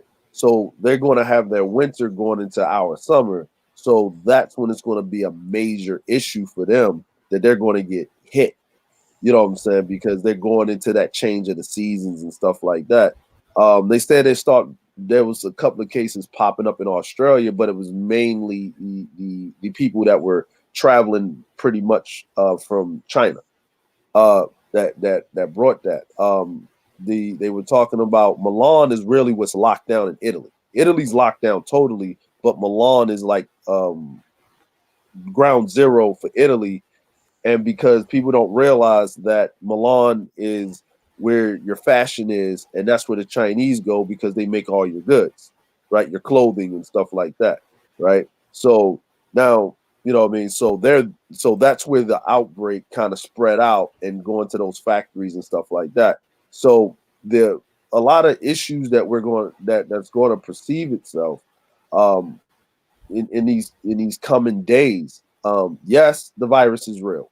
Yes, people are dying.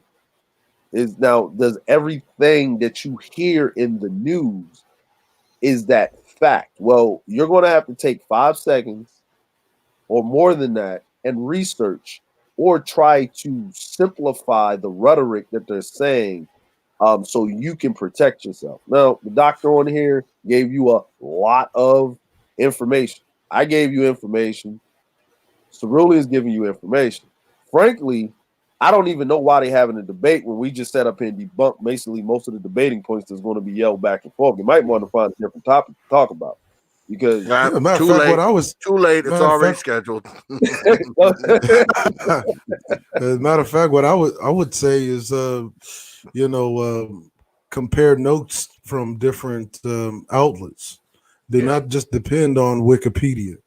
Look at China Times, look at your RTs, and even your mainstream here in the United States. Not just that, but look at some of the local journals that are coming out of the States, right? Because Go ahead, Doc. Well, look, before you go, Doc, that's kind of why I wanted to get Dr. Phoenix on here because I knew this was in his wheelhouse, and I know a lot of us black folks, we don't read the newspaper, we don't watch the news, we don't do shit but sit around and play fucking Call of Duty and Fortnite and shit like that. So, that's why I wanted the doc to come on here so he can speak to black people, to say, look, black folks, this is what we need to do. Okay, that's I know the main some black crux of folk this. if black folk want to protect themselves, I know something that they can do right now. They have a M88 gas mask. If you're really in fright mode, M88 gas mask about $59 on Amazon right now, and same day delivery in most cases, depending on where you at. I'm in the Twin Cities, and we have a major warehouse here, so same day. So New York, we got one right up the road. Right up the road, big old Amazon building, boy.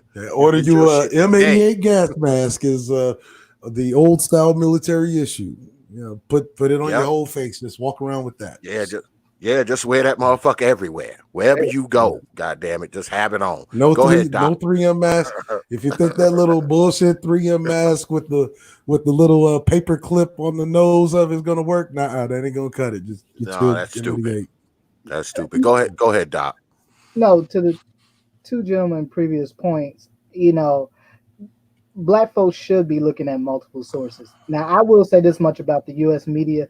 They've been very complicit with I wouldn't call it misinformation, but with really the downplaying of the seriousness of this disease. Again, it's not the problem that this disease is killing everybody that gets it. No, the problem is that it's spreading far too rapidly that can be handled or contained by healthcare systems. I mean, again, in this country alone, you're looking at you got about 100,000 or so ICU beds in this country alone.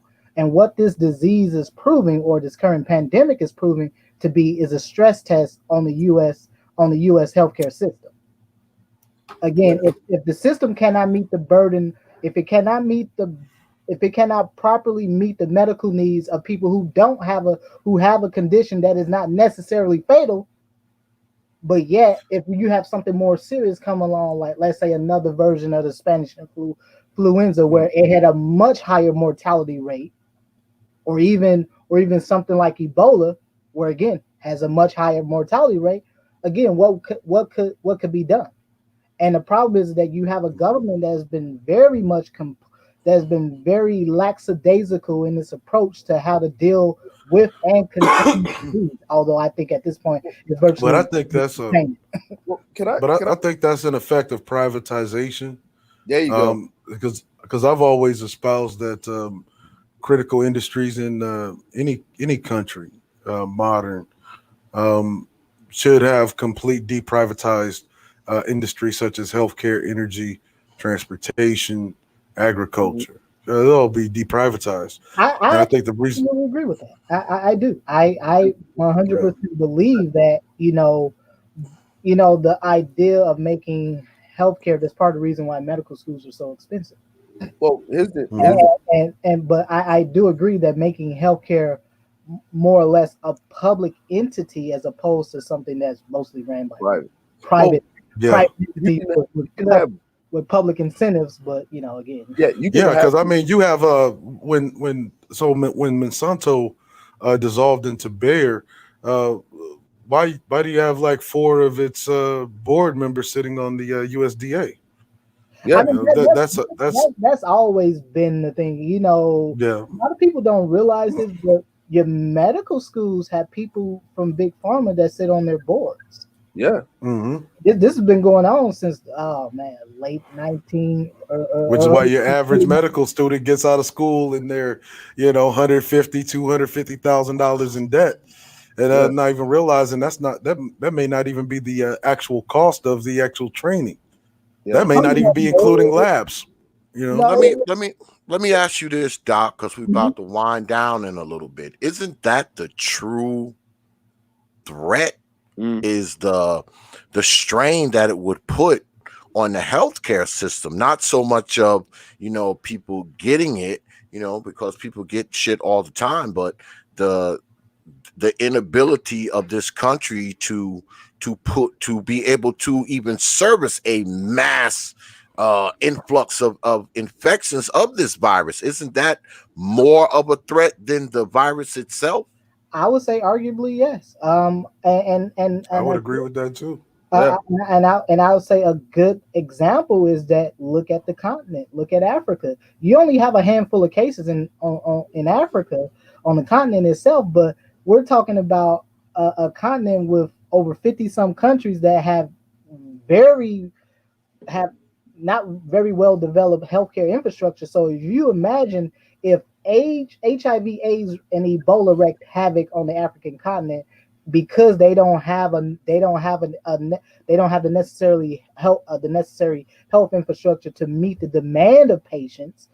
Imagine something that's not as deadly but more infectious, but you're creating a lot more patients that need a lot more care, and you don't have enough. You don't have the necessary resources to meet the Yeah, but most of the countries in Africa are having the same problem that America has: privatized healthcare, which is what stifles, medicine in many countries in Africa. Which is why they have more patients than they can handle. But it's a good long-term investment for a drug company. Well, I think vaccine, right now, because the big talk now everybody's been talking about for the last really months or so, has been vaccines. I do want to make something really clear before this is over. I would not hold my breath on a vaccine in the next 18 to 24 months. I don't care what people tell you about what China's doing, and I tell you why.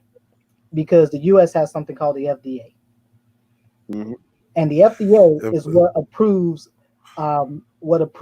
clinical trials and approves medications and vaccines for mass market commercial use. Yeah. Well, I have to push back on that because the FDA approves pretty much anything. I mean, they have a lot of big pharma board members. Yeah, that is absolutely true. Again, most medicines that go through clinical trials are only at best about 45% effective to be approved by the FDA. If they meet that burden, they will be approved by the FDA. I mean, that's why every single quarter you see these commercials on TV. Yep. About class action lawsuits. The other thing with that is, do you think that this is like the doctor just said, like Cerulean just said, if I was anybody, right? Like if you was doing some lobbying, right? Because this virus, this outbreak has proven that the United States has fell behind with other first world countries when it comes to universal health care, right? Well, you know what it is, right? Like, I actually did a video about ad hominems, and I got into why many of the other countries that would be considered developing or third world are even ahead of America.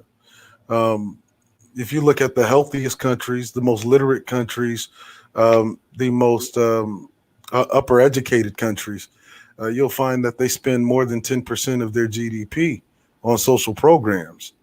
They spend more than 5% of their GDP alone on education. Mhm. And yeah, and And the this is opposite is true here in the U.S., where you have healthcare expenditures are about a quarter of GDP in this Mhm. country. So yeah, roughly, medical, roughly, medical, and military take up like 60% of total GDP in this country. yeah. Yeah, and well, can I put this aluminum hat on real quick? This is No. this, this black person aluminum hat, right? Right now, there is a opioid epidemic, right? Right. This doesn't affect black people because most black people didn't have health insurance back during the whole, the whole Detroit era where everybody was making cars and working in factories and unionized. So this is a white person problem, not because of they're more susceptible to it. It's just because they got access to opioids, because opioids are pharmaceutical drugs and you need health insurance to pay for said drugs. This is how this works, right? Now, wouldn't this virus, right, affect those people with these pre-existing conditions that are all their immune systems are already trashed out, they're already complaining, they can't do nothing, they sitting Yeah, there, yeah, and that's true. wouldn't this They're at the virus? highest susceptible risk. They're in the highest susceptible risk group. As a matter of fact, you look at Wuhan. What is Wuhan suffering from? Heavy industrial smog. It's like a fucking smog cloud that has never left there since industrialism left Wuhan and went to mainland or Beijing, right? Yeah. So And so you have these people that are there with what pre-existing conditions left over from the smog before the yeah, industrial base moved. yeah. So this is going to affect this is going to affect them. It's going to affect some black folk too, but it's going to affect them, right? What is the age rate of these people with these pre-existing conditions, right? These coal miners, right, with these problems, right? These industrial workers, right? These unionized people, when everything fell off because of the automation industry is taking over these jobs, right? Wouldn't this virus pretty much wipe them down? So now that opens it up, and then the economy solely balances itself from this anti-inflation that's going on because the market is dropping, right? You get a drop in the market, then the cost of goods and services also does that. Then people will want what? We want more made in America things. So we don't want it from this country where it came from. So we need to employ these people. So the problem is these people going to want to go back in their lower five-figure jobs that we don't need anymore. So they go away. We get these people that just do menial stuff. The robots do mostly everything. And in the next 15 to 25 years, everything moves forward. Right. I'm just saying, just an aluminum hat thing. Like, what I'm saying, don't be surprised that they'll stop reporting on it as much, and this virus takes on a different toll on itself, and it'll be hidden so more that people will die of the existing complication and not the actual virus itself. Just like AIDS, you don't die from AIDS, you die from something else. It just takes your immune system out, right? Yeah, Just say, I think that's true of any. The problem with viruses in general is that viruses open you up for opportunistic infections. That's typically how viruses, how they tend to be deadliest to people, because they open you up for opportunistic infections like Staphylococcus aureus, stuff like that. But also too, as a side note, a lot of people may not be familiar with this, but most of your opioids comes from China. Most of your antibiotics comes from China. Most Well, of your yes, cancer the medication synthetics, especially. Yeah. come from yeah, China. So when you think of your opioids, you think of your usual your morphine, but then you got your Torodols, your Demerols, uh, uh, um, you got your You got a lot of your antibiotics. Most of your antibiotics come out of China. If you were given a flu shot, what's the first thing they always ask you? Are you allergic to eggs? You know why? Because they grow the flu virus in an egg. Mm-hmm. And so they use the flu. They use an egg to deliver you a deactivated form of the flu virus. Mm. So I say that to say, because again, what we're seeing here is that, I typically don't do the aluminum hat thing, but I will say this much. Um, I do think that, this year of 2020 is proving to be a very interesting year. I don't believe that's necessarily a coincidence. Um, but this is proving to be probably one of the most important years, at least for Black people, that we've seen since probably the end of slavery. So let me ask you this before we wrap up, Doc. As Black people, man, are we gonna be all right if we wash our hands and don't be touching on folks and don't be smoking joints with folks and all this kind of nonsense? Are we going to be all right if we wash them hands, don't smoke joints with our friends, stay out the club, stay out the damn strip club, stay out the goddamn gym, brother Doug, stay out the gym. I You, mean, you are we know, going to be all right if we do these things? I think for the most part, minimizing your public contact, staying away from large groups, yes, practicing basic hand hygiene, goes a long way in preventing the spread of this virus. That's why every time you turn the news, that's the first thing they're saying, because they know people do not wash their damn hands. I know healthcare professionals that don't wash their damn hands. Oh my God. God. So it's I say this, I think Black people will be okay. Again, Okay. right now this virus has not began to peak here in the US, but I also think too, just in general, because Black folks don't typically do a lot of traveling like that, at least not internationally. I don't think you have nothing to worry about in that matter. But however, because we know that the virus is now stateside, is domestic, you know, Black folks tend to stay within similar circles, so they don't typically associate with with white folks or other groups of people. Yeah. So, Well, so follow the advice of the good Dr. Phoenix and follow the advice of goddamn Don Calypso too, because he says wash your hands, don't share joints, and stop tossing stripper salads. Now, if you're doing those three things, you should Yeah. be fine. I You agree. should be just fine. I agree. Washing your hands is probably the best prevention method. Yeah. Don't believe these, because I know now you got folks telling you to put these little flimsy masks on. Don't do it. You're not Man, really. take it off. Don't Yeah, even. Yeah, you. the mask is stupid. It's Yeah. not going to protect you from anything. It's Yeah. just. Yeah. I was telling my wife that shit the other day. She, because we see them, down because here, a couple people got it in the city. So Yeah. everywhere you go, people are walking around with them on. I'm Yeah. like, that shit isn't going to protect you from anything. It's not. It's Well, not. it's the thing where, because if you notice weeks ago when the Asians were doing it in the States, the white people were running up and smacking them upside their head, and then now they're doing it, right? Like, what I'm saying, like that. Like 2 weeks ago, it was news reports of the Asian people getting harassed because they had the mask on, right? And Mhm. and people don't know why they do it. When I first got here, I thought people were doctors and nurses all over the place because they had them on. And I came during the winter when I first came here like 18 years ago, right? And then I had to ask somebody, yo, why they got these masks on? Oh man, they got it on because they might got a cold or something. They don't want to get it on you because what I'm saying, they don't want to spray on you if they happen to sneeze, right?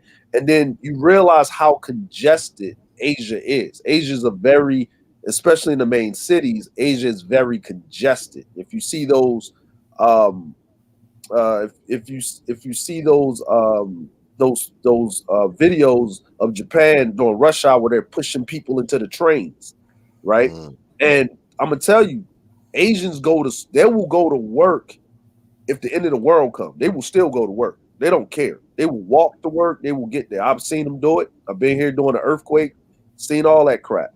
You know what I'm saying? Radiation going, they still going to work. Like ain't nothing happened. Like sun will come up tomorrow. That's how they are. That's how their culture is.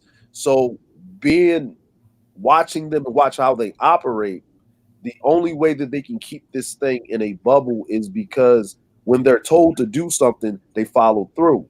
We're not from that culture. We're westernized. The first time somebody tell you to do something, you gonna ask them why, and then if they don't give you a reason that you think is proper, you're just gonna go and do whatever you want to do, Yeah, right? you're gonna get a hell with that. That's what And you're gonna then and then the problem with that is it's not us black folk, because see, a lot of us black folk, we already got a thing about dealing with needles and doctors and stuff. It's in our DNA. We don't trust it, right? We, you know what I'm saying? We'll go get some olive oil and put it on our forehead and cook with some Crisco, right? We'll pray to somebody else before we go to the doctor. But even that part of us, that actually is a good thing in this case, that we're kind of like hypochondriacs. You know what I'm saying? Sneezing, you know what I mean? We very attentive. The thing that about our other counterparts, the white folk, is that as soon as you tell them they can't do nothing, they will prove you wrong, do something else, and then when they in dire straits, they quick to grab some guns and start turning over stuff. You know what I'm saying? So I'm not really worried about the fallout, right? Because if you look at the news and people over there fighting over bottles of water and toilet tissue, it ain't the black folk, it's the white folk. You know what I'm saying? Yeah, And if, you know, I will agree with that. I will say where I'm at, you know, like I said, there's a Target and a Walmart near me, and they had to have security standing in the toilet tissue aisle and near the hand sanitizer because folks have just absolutely lost their damn minds. yeah, Um, but you know, I do be. I know you about to close this down in a few minutes, but I do want to leave with these few points here. Is that, you know, as a whole, I believe black people will be fine. You know, this is just a storm you have to weather. It just is what it is. However, you know, a few things here. One, wash your hands. I cannot stress washing your hands. When you wash your hands, minimum 20 seconds under warm running water. Get the webbing of your fingers. Get under your fingernails, especially the brothers. Get under your fingernails. Wash your hands. You know, something people were saying, sing the happy birthday song a couple times and that may work. That's about that's about 20 seconds or longer. Two, if you're disinfecting, you know, you should always clean a surface first with soap and water, then use whatever you're going to use to disinfect. Same thing with hand sanitizer. Wash your hands first, then use your hand sanitizer. Your hands should be clean before you use hand sanitizer. Three, do not, if you don't have to travel, I would not recommend travel. You know, if you don't have to travel, if you don't have to take a plane, because you know planes are kind of nasty. But you know, yeah, if you don't have to fly, don't fly.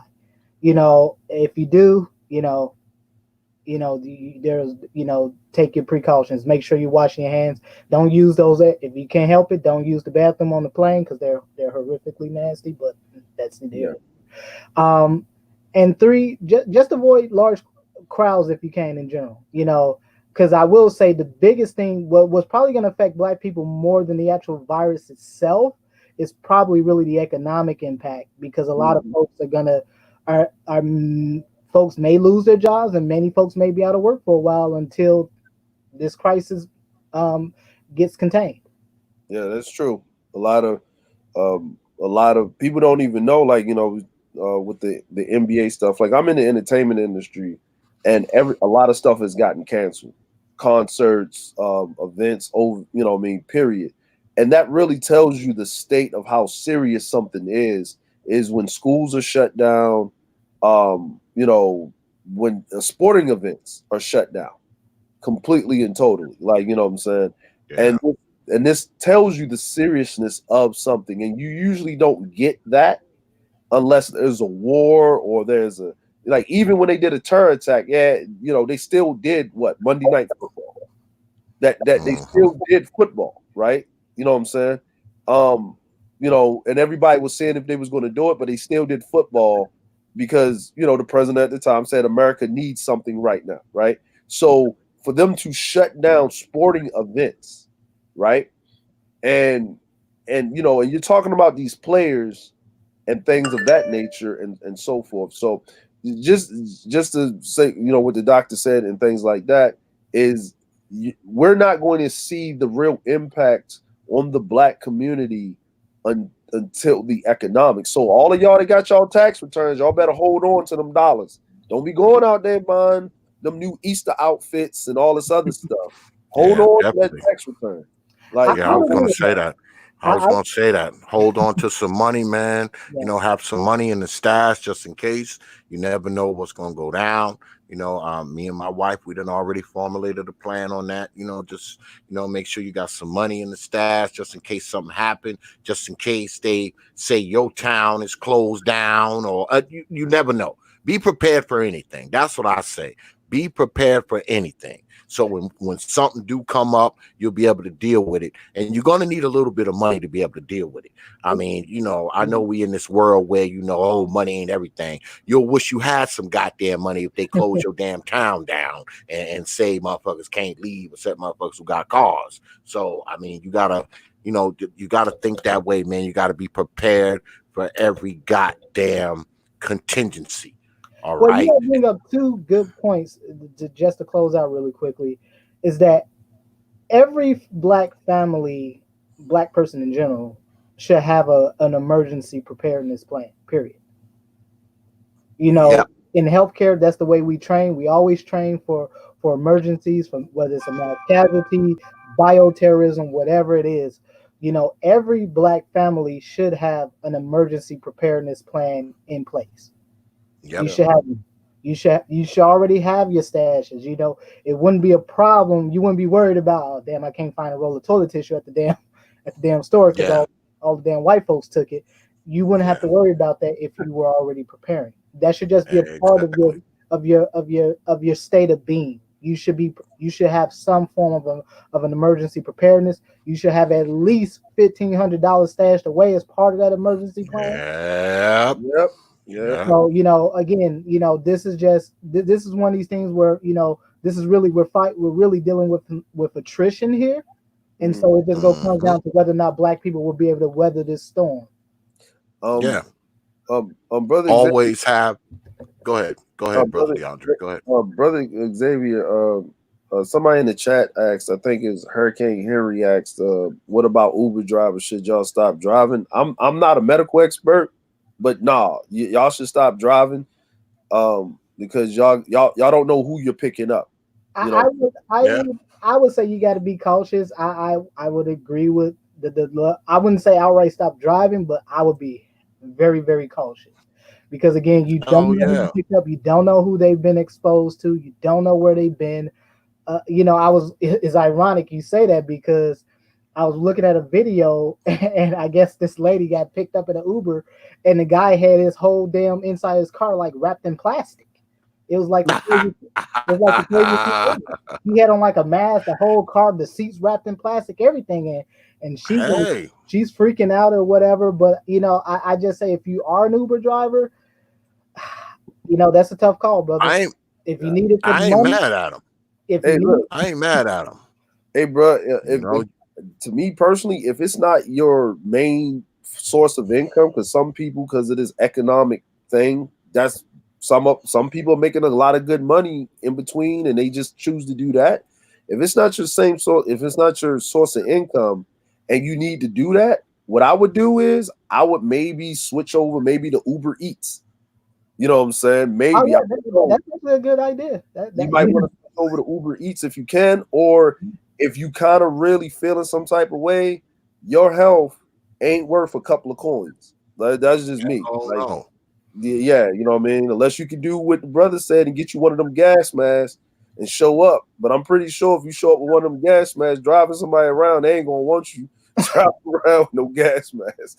Like, Yeah. so, And yeah, I just wanna say this yeah. last thing, man, about preparedness.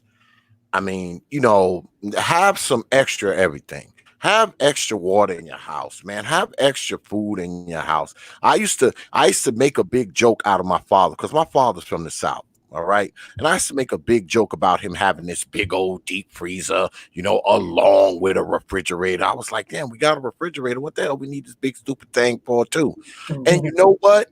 You know what? We used to eat off of that shit in times where there was snowstorms and floods and shit, and northeasters where the power was out and the goddamn supermarkets was closed. So you know what I got in my house now? You know what I got in my house? A fucking deep freezer. I got a deep freezer and a fucking refrigerator. You know why? Because it's always good to have extra shit.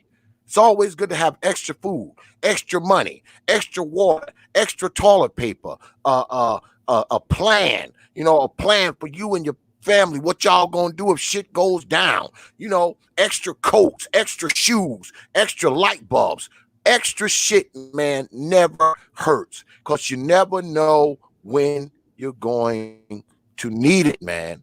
Never, there's no such thing as over prepared. I learned from my old man. He told me all the time, there's no as over prepared. You should have alcohol in your house. You should have goddamn peroxide in your house, gauzes, shit like that, band-aids, tweezers, fingernail clippers, shit, even thread and needle, because you might have to do some nigga rigging stitching on somebody. You never know, man. Have that shit. Have it. Have it. And another thing I want to say, you dudes who out there, y'all fuck around. We tell you it's going around now. Before you put your hands on her ass, you make her spray fucking naked, and you get your big old can of that Lysol. Turn around, go. Give her a shower with that shit before you do anything with her, because you don't know what she carrying on her, boy. I'm telling you, there's no such thing as being too careful right now. There's no such thing. That doesn't exist. Touch bitches with gloves if you have to. I don't know. Stay safe out there, brothers, because this shit right here is real. I want to thank everybody for coming out. Any parting shots, brother DeAndre, before we get out of here?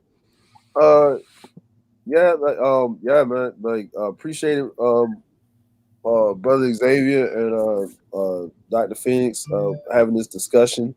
And everything. I would say from over here, the things I practice, I kept my sons and my family away from shit. My wife, unfortunately, she couldn't come back over here because she's in England right now, and they made it so that she couldn't fly back, because you can't fly into Asia. Period. In the story, all the planes on the ground, right?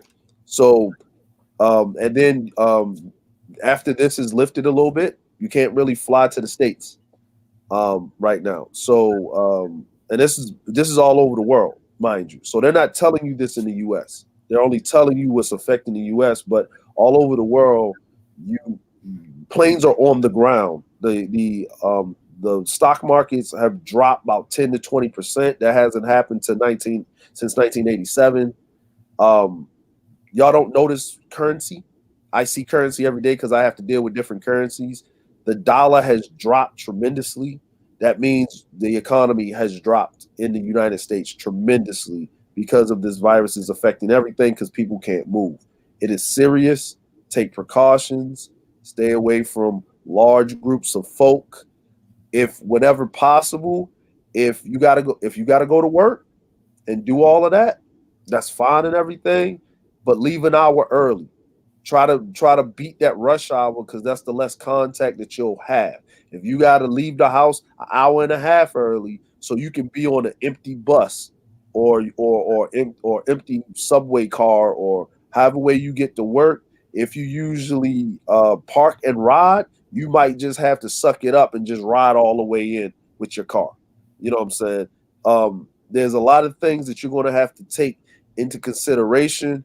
You might have to go to a 24-hour grocery store, go late night shopping, get your stuff, go early in the morning, wake up early when the new food come in, so everybody ain't coughed and put their nasty hands all over the vegetables and all this other stuff. Wash all your stuff, get everything that you need.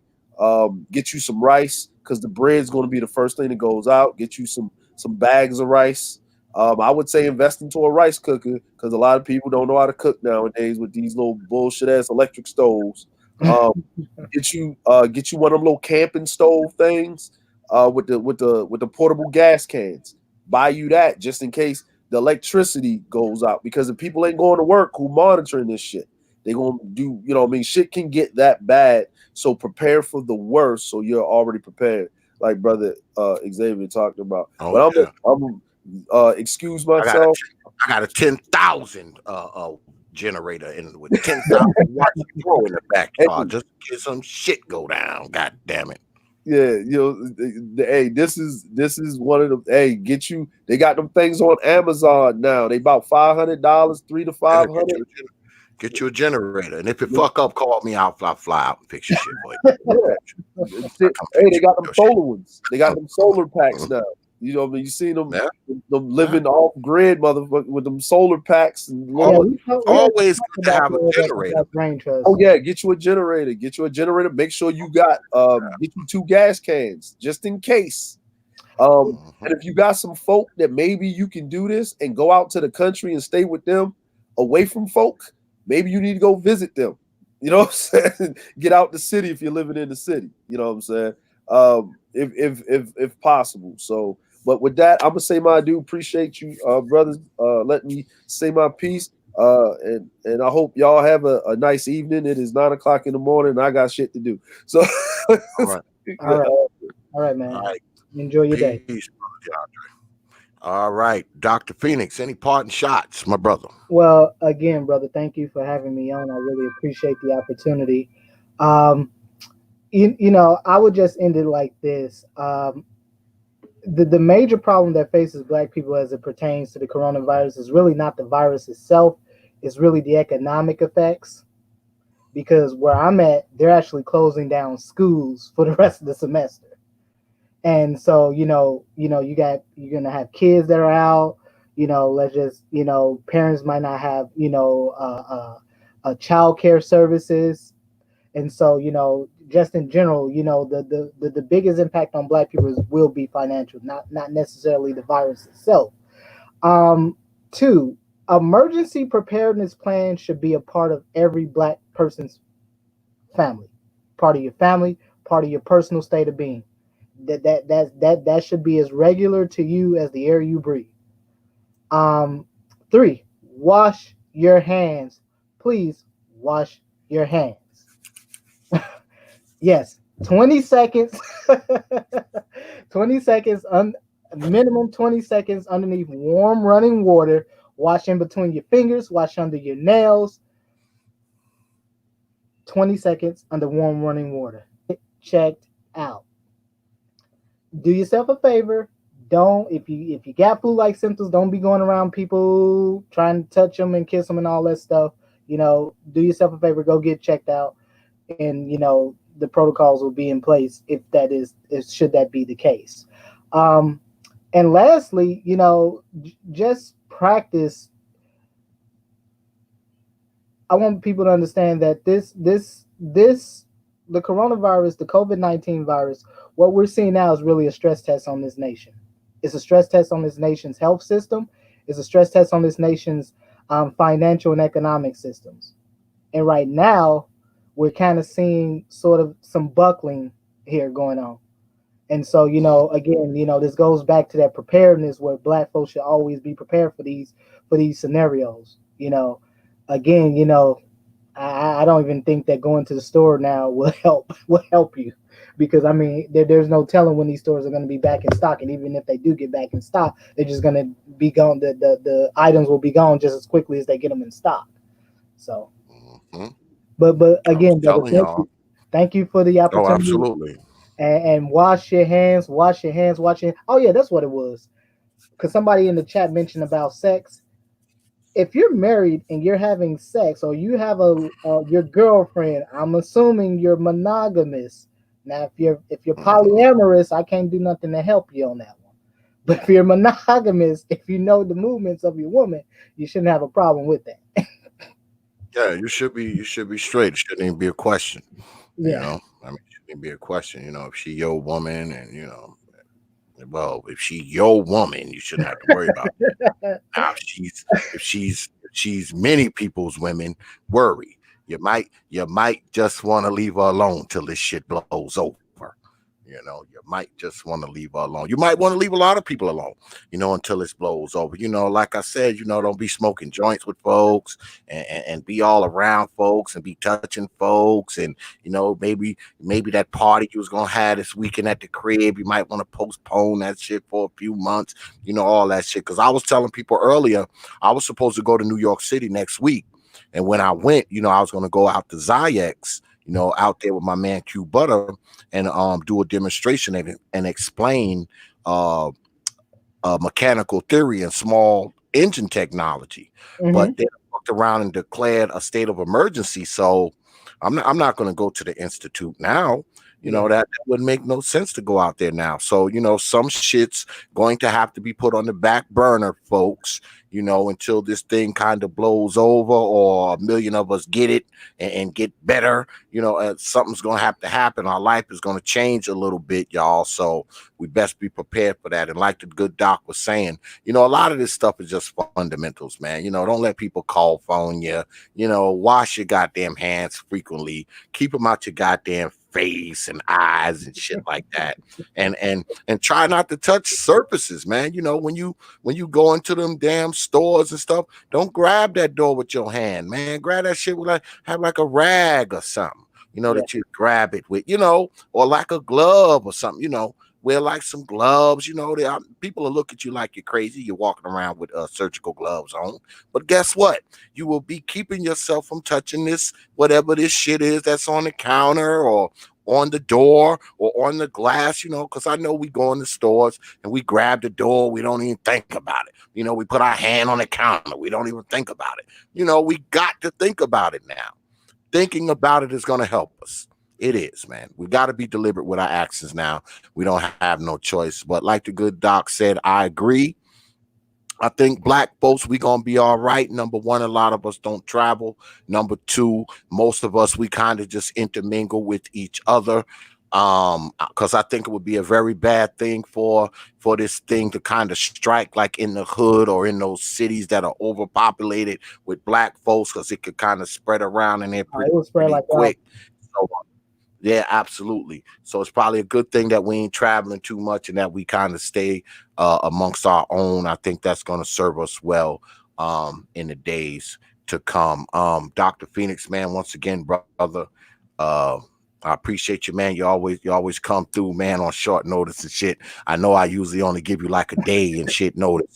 No, it's okay, brother. No, it's absolutely okay. No, I like I said, I appreciate it because I had this talk a few weeks ago over at the Black Brain Trust, and we spoke about it. So I was expecting at some point you might reach out to me at some point. So. Oh yeah, like goddamn, I know X trying to get in contact with that shit.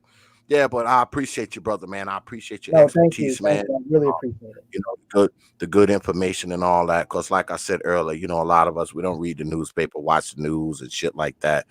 So it's good to have a brother come up here and kind of explain what it is, how it affects us, and how to stay safe, man. We need that.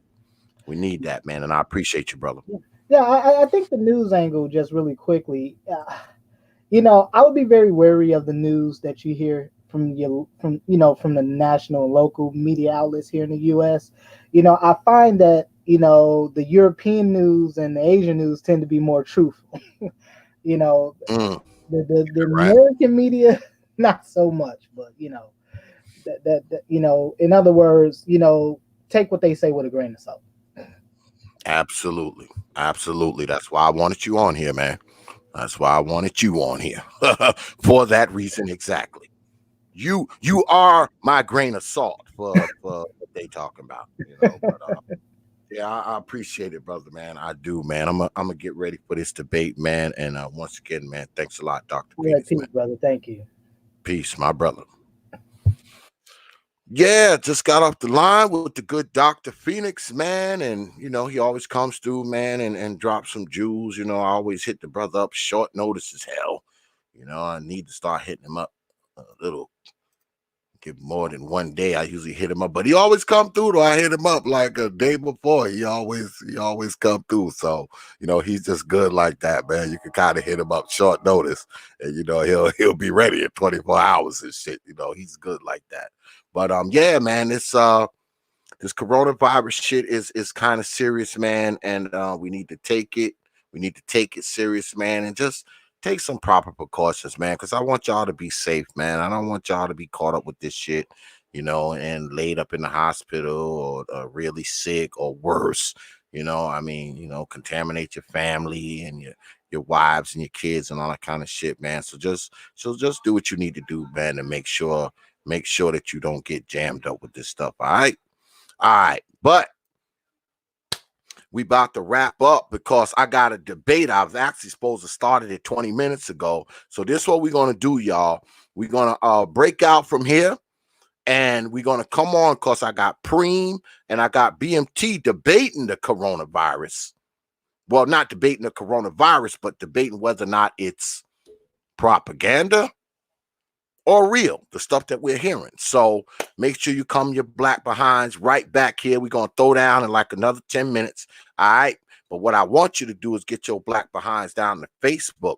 The Facebook page is Proper the Thought Series, one word. Proper the Thought Series, one word.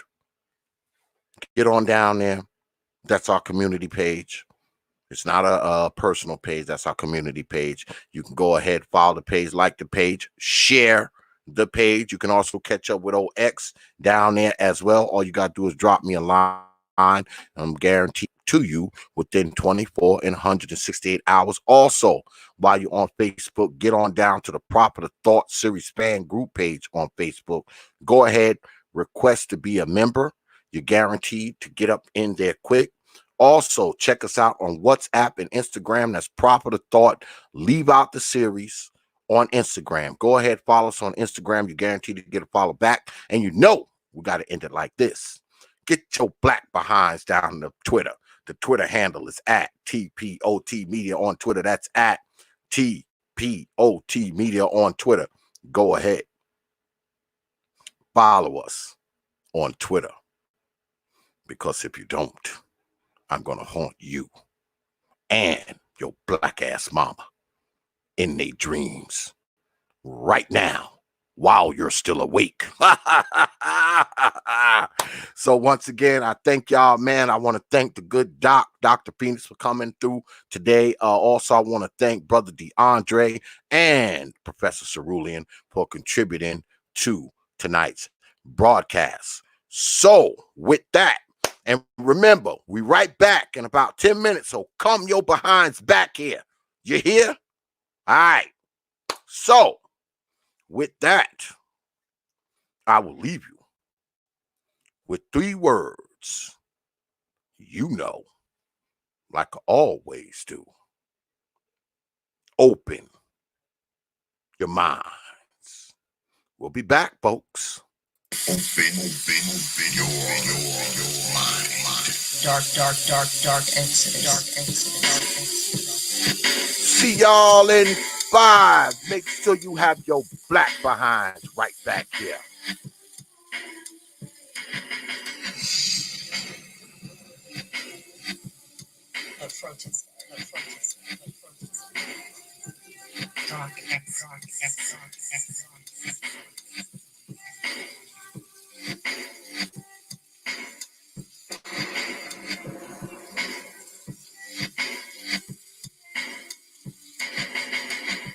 Open your mind.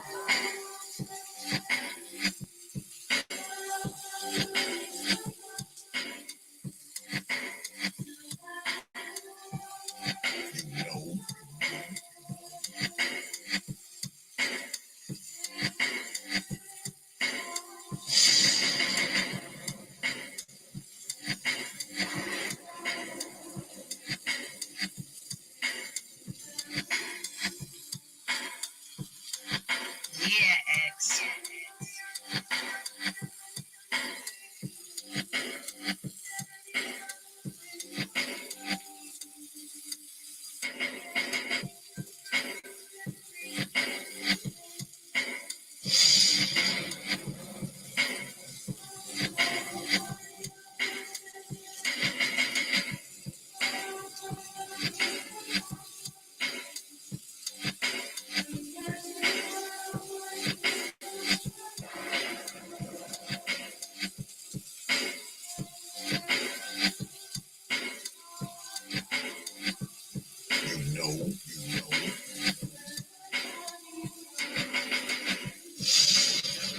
Dark exit, dark exit, dark exit.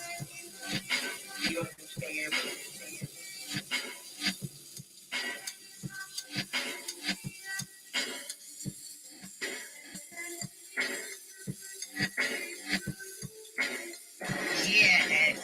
Yes.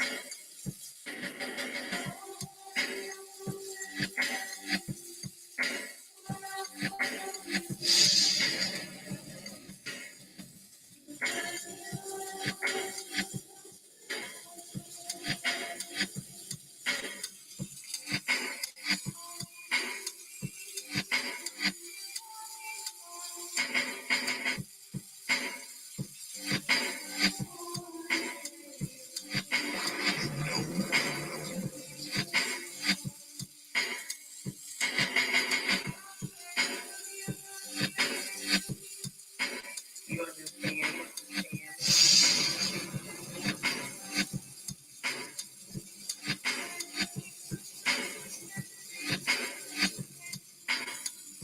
Open your mind.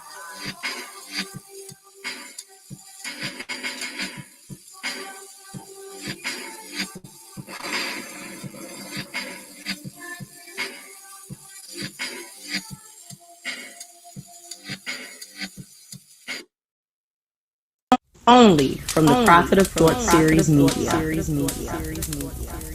Open your mind.